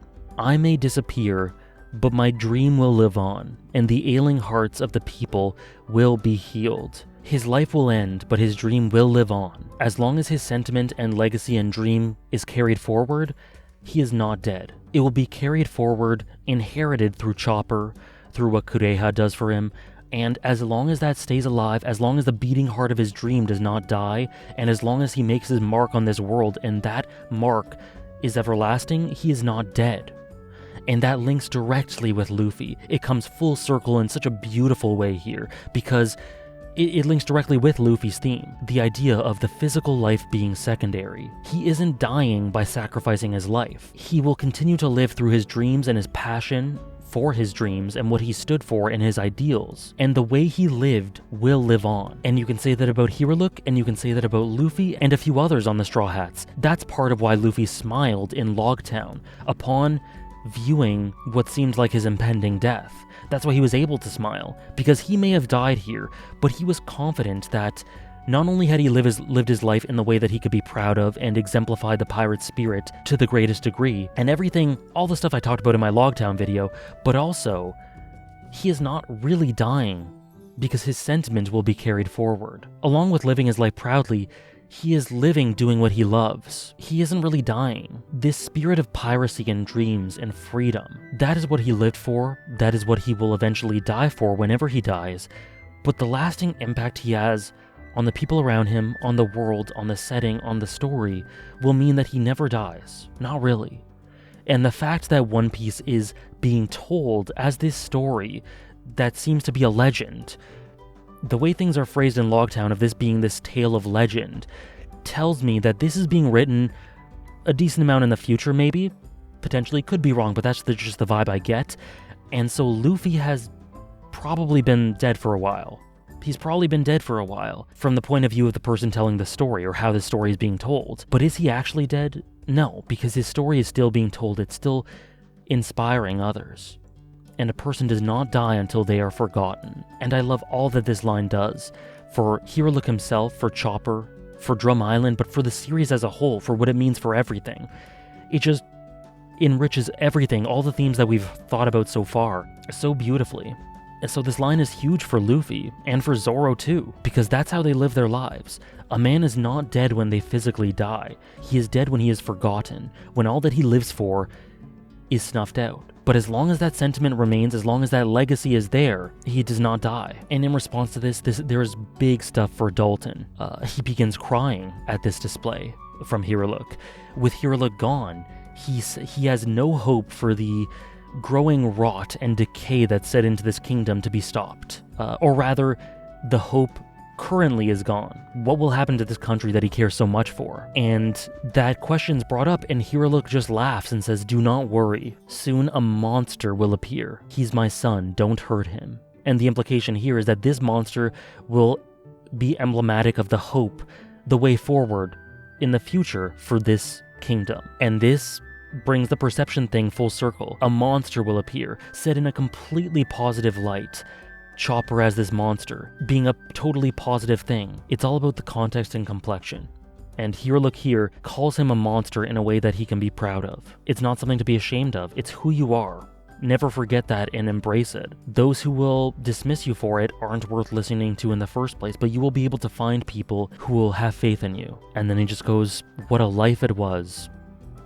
And he drinks to life, and Kureha does as well, and he blows himself up. And in the process, he thanks Chopper for all of his kindness, all that he contributed to his life. And Chopper comes here, and he tries to get at Wapol, he tries to fight, but Dalton forces him away, and this is so powerful. Just thinking about it now, I'm getting emotional. Dalton forces him away and tells him he cannot die. You cannot die. I need you to stay alive. Dalton needs this country to be resurrected. And for that, Chopper needs to live for the sake of this country. All those hopes have been pinned onto him, and Dalton is just crying. And he needs Chopper to succeed for himself as much as anything else. And then he criticizes the decay and leadership of this country. He says that as long as you treat people with cruelty, this country is doomed. And then it all comes back to that same thing, because leadership needs compassion and leadership needs heart. Otherwise, it's all empty. Otherwise, it's nothing. There's nothing there. There's no system that anyone can look up to as harmonious or encouraging or optimistic or hopeful. There's nothing there without that heart, and Wapol cannot provide it at all. He's the antithesis. And Dalton says, medicine can't cure stupidity. Great character. And so in response to this, Chopper asks Kureha to help him to become a doctor. He himself will be the cure, because there's no disease that's incurable, as said by Hiruluk. And as Sebastian from my chat said, something really insightful, which is that the perfect medicine that was referred to by Chopper earlier was remembering. That's the perfect medicine, because it stops anyone from dying. So by remembering and paying tribute and never forgetting these people that have impacted your lives, they will never die, and that's the ultimate medicine. And in the end, Chopper is the perfect marriage of heart and expertise, because in many ways, Kureha had the expertise, but was not able to transmit the heart in the way that Hiruluk did. Whereas Hiruluk had the heart, but was a quack doctor. Chopper is the best of both worlds. He has the heart, he has the expertise, and he can guide this country forward. At least in this arc. We know he leaves later, but he is able to grant freedom and peace through what he does. Dalton's thrown in jail for his display, and he refuses to die, like he says, until peace is restored to the kingdom. He throws down the gauntlet here, and it's so powerful. And then the backstory ends, and we go back to the present, and Luffy finishes the punch with an amazing spread. One of my favorite spreads in the entire series up until this point. He finishes the punch, and the impact is so good, knowing why Wapol deserves it, knowing how much of an antithesis he is to Luffy, to Hiruluk, to Chopper, to the themes of the story, to all this optimism, how he completely negates all of that, or rather contrasts all of that, and it feels like more of a punch because of that, because of all that he stands for, and because of how Luffy opposes him. It feels like a thematic counter to all that Wapol is, all that he represents, because Luffy is a direct contrast to Wapol as a person, as a concept, as a leader, and that is key. It all goes back to that. I'm telling you, perception, heart, leadership, all these themes integrate so perfectly in this arc. Wapol is cruel, pragmatic, power-hungry, thinks about order. Luffy is heartfelt, he has so much soul, he dreams, he yearns for freedom, he connects with others, he cares for others, and he's kind. And that's why he is far more of a leader than Wapol could ever aspire to be. And the punch is also doubly gratifying because now, with no one depending on Luffy, like, he doesn't have Nami on his back anymore, he doesn't have to hold back. So it's just satisfying from like 3 or 4 angles. This punch is just beautiful. Some of the fighting ensues. Sanji has some very raw moments. Nami goes back to sleep in the midst of all this, which is pretty funny. And the 20 doctors end up being alive and are actually extracting Dalton from underneath the avalanche, saving his life. And a lovely little moment in the midst of all this is Vivi is deeply worried about everything, justifiably so. But Usopp here is able to comfort her. He is able to tell her it'll be okay, to keep looking forward. And it's a beautiful little moment of growth for Usopp because he's able to take the mantle here, to be someone that others can lean on, to be brave and courageous in this way. He becomes a little bit more of the person he wants to aspire to be. We had Luffy encouraging him at the end of Little Garden and showing him, through example, how to be. And he is able to be this person for Vivi, which is genuinely beautiful, I think. So Zoro, Vivi, and Usopp are gearing up to join the fray, I guess you could say. And Vivi, in response to a lot of what Usopp said, says it's important to have faith in friends, which is just a huge moment for her growth, another big moment for her in general in combination with the stuff that she teaches Luffy earlier. This arc just does a lot for Vivi that I really appreciate, and her growing bond with the Straw Hats, with the crew, it just continues to grow, and she continues to grow in prominence as a character and a thematic force and a contribution to this story. And as they're prepping to join the fray, Zoro pauses the question to Usopp about him being cowardly, or that subject is brought up somehow, I don't remember exactly how, and then Usopp says, "And so what if I'm scared? Got a problem with it?" Which is beautiful, because he embraces his cowardly nature, and he takes it on and accepts it for what it is, and nonetheless tries to strive past it. He's not blinding himself to what he is, he understands who he is, he understands that he can be scared sometimes, and he wears it with pride. Again, that perception, in a very similar way to how Chopper is this monster, Usopp is this quote-unquote coward. But so what if I'm scared? I have value regardless of it, and he tells Zoro this straight up, and Zoro respects it, because Dalton is extracted and very much hurt from the avalanche, and Usopp says that he'll carry him to the mountain, or up the mountain rather. Now obviously Usopp cannot carry Dalton, he doesn't have the strength, but Zoro does instead. It's a lovely little moment of respect from Zoro towards Usopp, from two people who don't actually interact all that much. Not a ton, at least so far, but it's a beautiful dynamic here, because he respects that show of bravery from Usopp.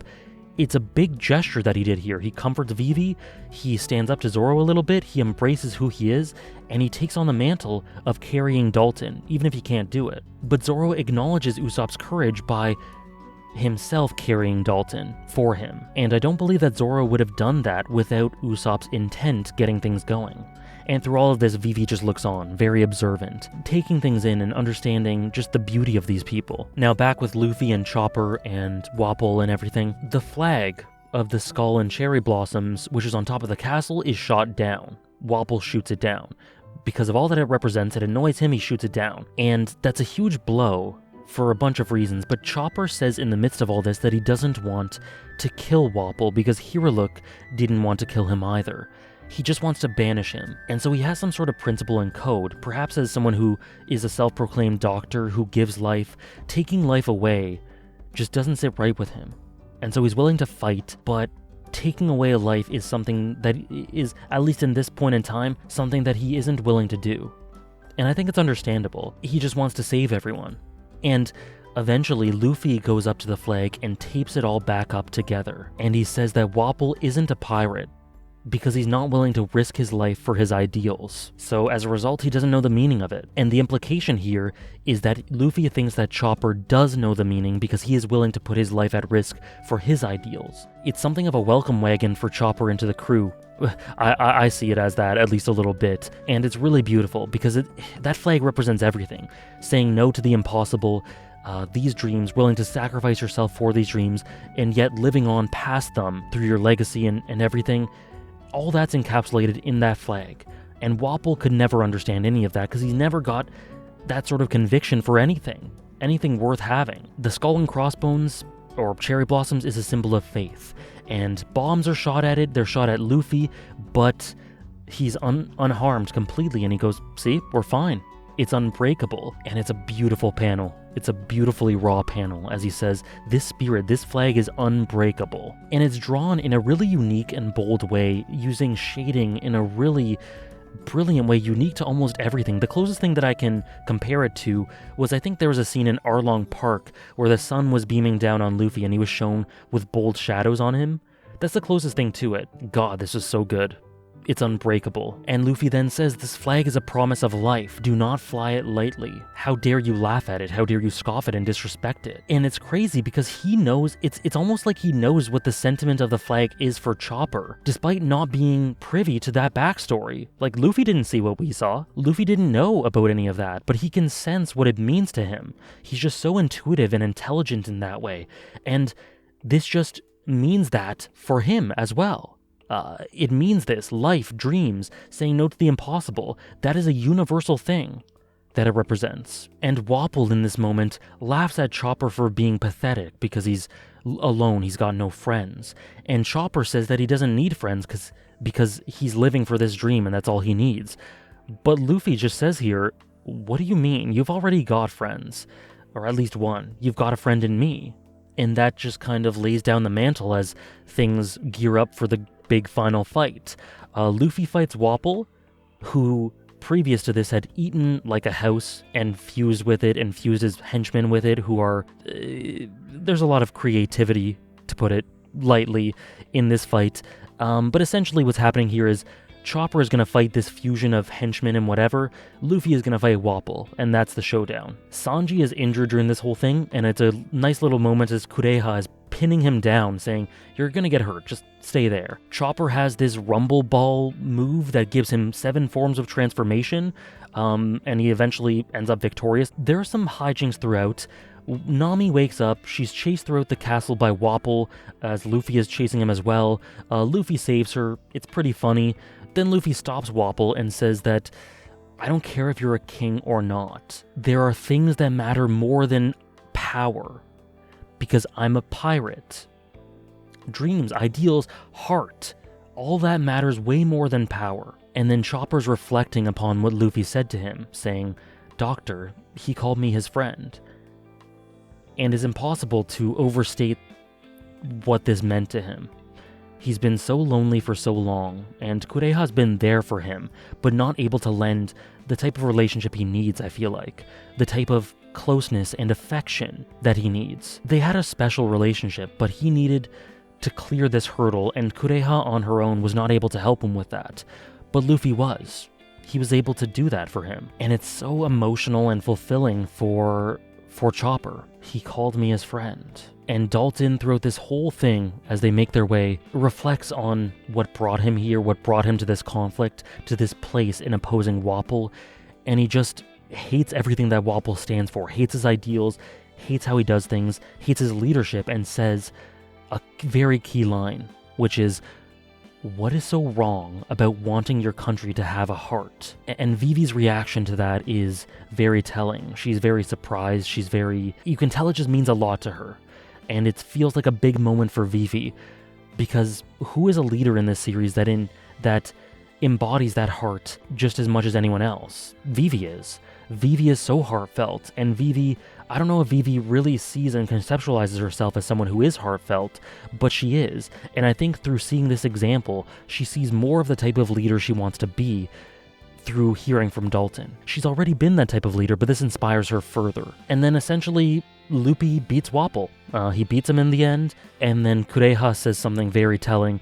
"The king has lost to the skull and crossbones." Perfect. It's just an empty lust for power. He offers Luffy titles and medals and honor, but none of that matters because it's all empty. It's all hollow because there's no heart in any of that. And so Luffy doesn't want any of it.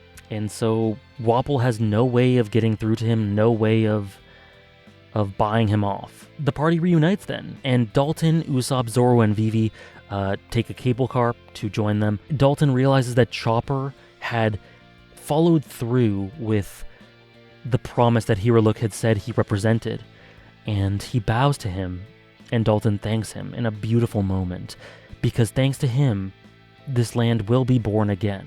Without him, Wapol would not have been defeated. It's just really great. It's really lovely. He's now Luffy's mate. We then cut to Nami, who is continuously being treated by Kureha, and Kureha gives some really adorable kind of veiled instructions for Nami to sneak away. Kureha's good. I like Kureha a lot. And then Luffy is looking throughout, in the aftermath of everything, he's looking for Chopper to have him join the crew. He's kind of desperate for that, because he sees his character, and he wants him to join the crew because of that. Again, it's this emotional intuition. He has no knowledge of his backstory, but he just sees the type of person he is, and he's past that threshold of respect for him. And he knows that he's a good person, and so he has complete faith in it, and so he wants him to join. Now, Chopper doesn't feel worthy. He isolates himself because of this learned helplessness, this conditioning that he's learned throughout his life, that he's not worthy, that he isn't worthy of connecting with these people.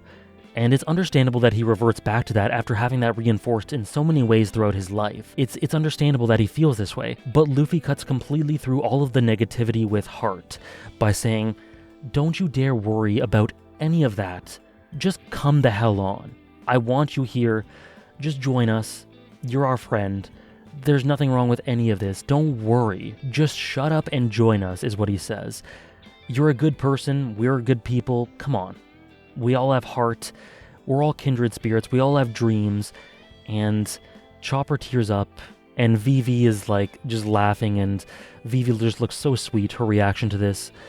And Nami's laughing, and Sanji's in a bad state. He is quite injured, but all the reactions are great. And what's hilarious is that Luffy didn't even know that Chopper was a doctor when he tried to take him in.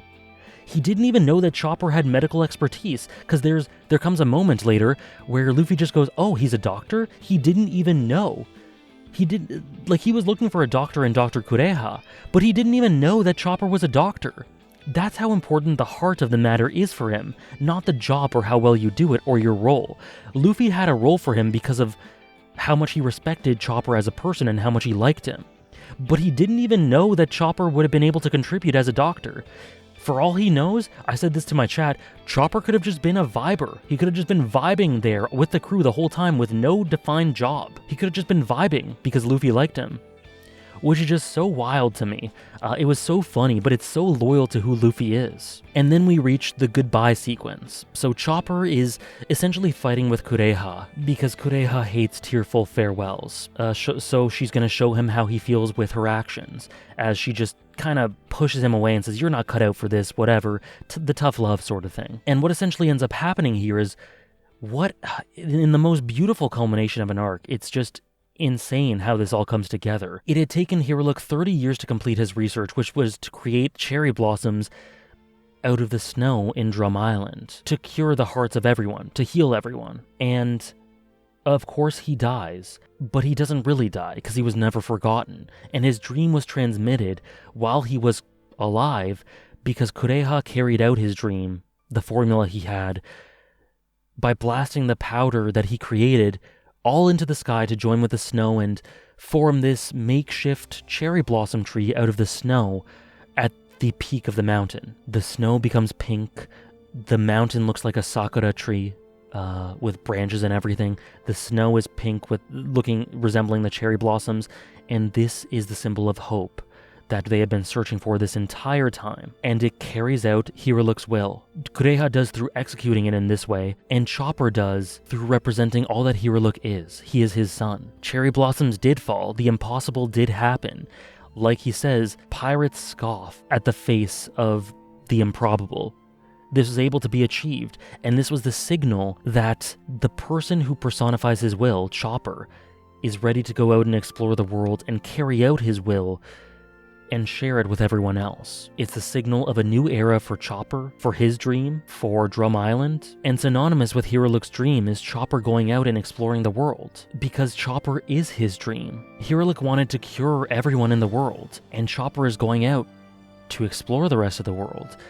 Chopper will never forget him, he will never die, and they will carry on that sentiment of, again, so beautiful, not forgetting about people. A man only dies when he's forgotten. And that will be carried out in numerous forms throughout the world, through Chopper, through Luffy, through Zoro, through the crew. The Sakura Blossoms healed Hiriluk before, and it heals the island here. It signifies that they're able now to move on and heal properly. And there's that beautiful Oda signature, that ugly crying in the most beautiful way from Chopper. We have tears from Kureha. It said straight up, "Go on, my foolish son." A man dies when he's forgotten, and Hiriluk will never be forgotten. Not as long as Chopper's out there. And there's just a beautiful spread. I can't even describe it. There's one of Chopper with the sleigh in the night sky, and then one of the spread of the cherry blossoms in the snow. Words can't do it justice. It's just beautiful. It's just everything I said about Oda's art improving, just in a spread. And the narration says, this was the birth of a new country with an unusual flag, but that is a story for another time, which hints at the idea of maybe returning to Drum Island in the future to see what's happened to the place, the new chapter for the place, maybe hopefully a peaceful chapter, a new era, regardless. Either way, it's a hook telling us that we will explore more of Drum Island in the future, which I'm a huge fan of. But regardless, this is the next step into the island's future, and Dalton will be leading it, Kureha will be leading it, and it's very promising. Their hopes for a peaceful nation, it's looking to have come to fruition. But then we have one of Dalton's men, or one of the villagers, who goes to Dalton and tells him they had been, during the time span of the arc, they had been visited by someone who was looking for Blackbeard, who had previously ravaged this country. He was chasing him for some reason, a reason that we're not privy to at the moment, and he was also asking about a pirate with a straw hat. This guy was looking for Luffy, and he says the name's Ace. If Luffy shows up, tell him I'll be waiting for him on Alabasta for 10 days. Super raw character design, super interesting introduction, just this aura of mystery around this guy and kind of badassery. I love the freckles, I love the character design, or the little bits we saw of it, and everything is happening on Alabasta. I cannot keep track, I cannot handle all the things that are going to go down at Alabasta. There's too much there. Not literally, but you know. But yeah, so this guy was asking around for Luffy while chasing after Blackbeard, this Ace person. So, god damn. Dalton is told that. He then reflects on Vivi and thinks about how he's seen her somewhere before, and he says, I don't know why you're traveling with pirates, but you've grown into a fine woman, you're going to be a fine leader, and you must have your reasons, which is just a lovely little seal of approval on everything that Vivi's doing. But throughout this whole thing, this all came up because, I didn't mention this, but one of the members who told Dalton about Ace comes up and shows him the bounty of Luffy, the 30 million berry bounty for Luffy, that shows that he's infamous. And this whole time, Kureha's been looking at it. And then she's very quiet the whole time. And then she goes, ever heard of Goldie Rogers? And then someone goes, D? You mean Golds Rogers? Everyone's heard of him. And then Kureha goes, is that what he's calling himself? It seems like our reindeer, who's now gone out on an adventure with these people, will get much more than he bargained for. So the will of D lives on. Yeah, so I talked earlier in the video about what the will of D might mean. Is it fatalistic? Is there some sort of supernatural elements tied to this D initial? Monkey D. Luffy, Gold D. Roger, I have no idea, but Kureha knows something. Just as Crocus kind of alluded to about Gold D. Rogers, Kureha knows something.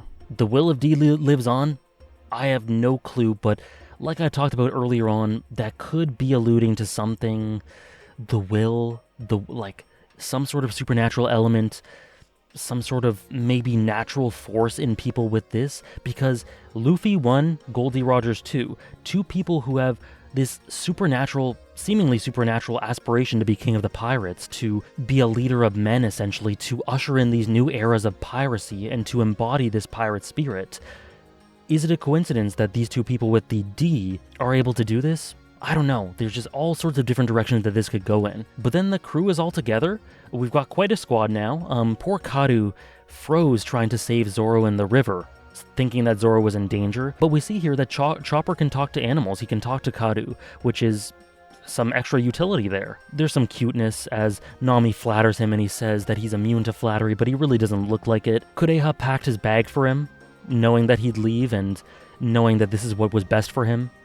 So Kureha's a bit of a tsundere, and Chopper says something beautiful, which is, this is the most fun he's ever had, which is just lovely.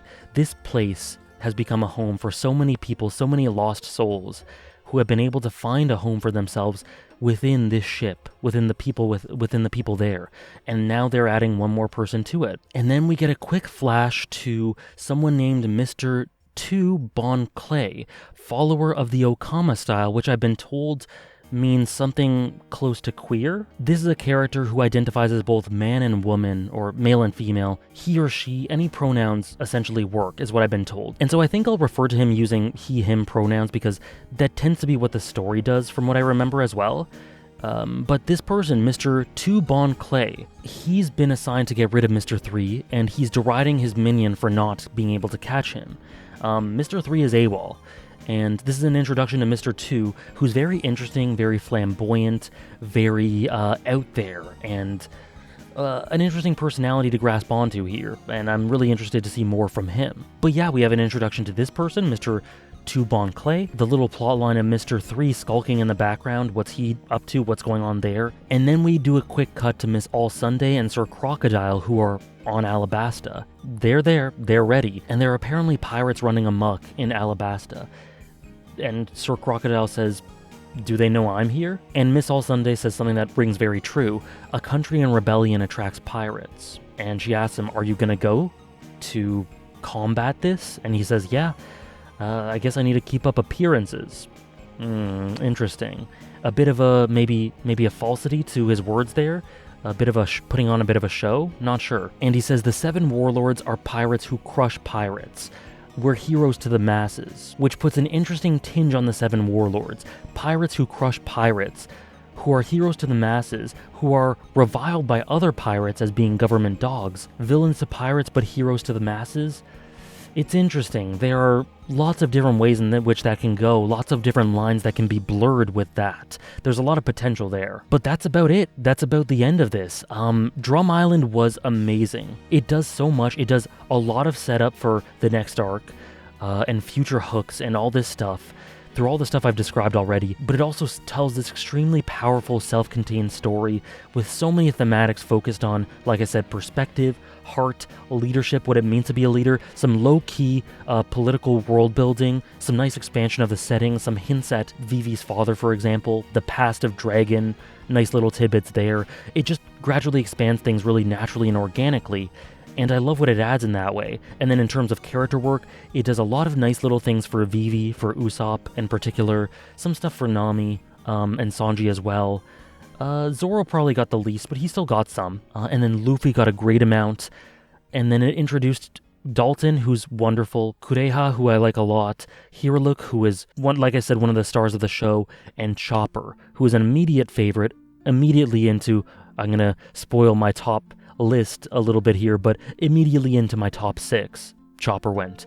One of the best backstories, one of the best emotional culminations, probably the best conclusion of an arc, maybe. It and Arlong Park so far are the top 2. And with regards to score, right now I'd give it a very strong 8. That sounds about right. Maybe a very light 9 with recontextualization of some certain things.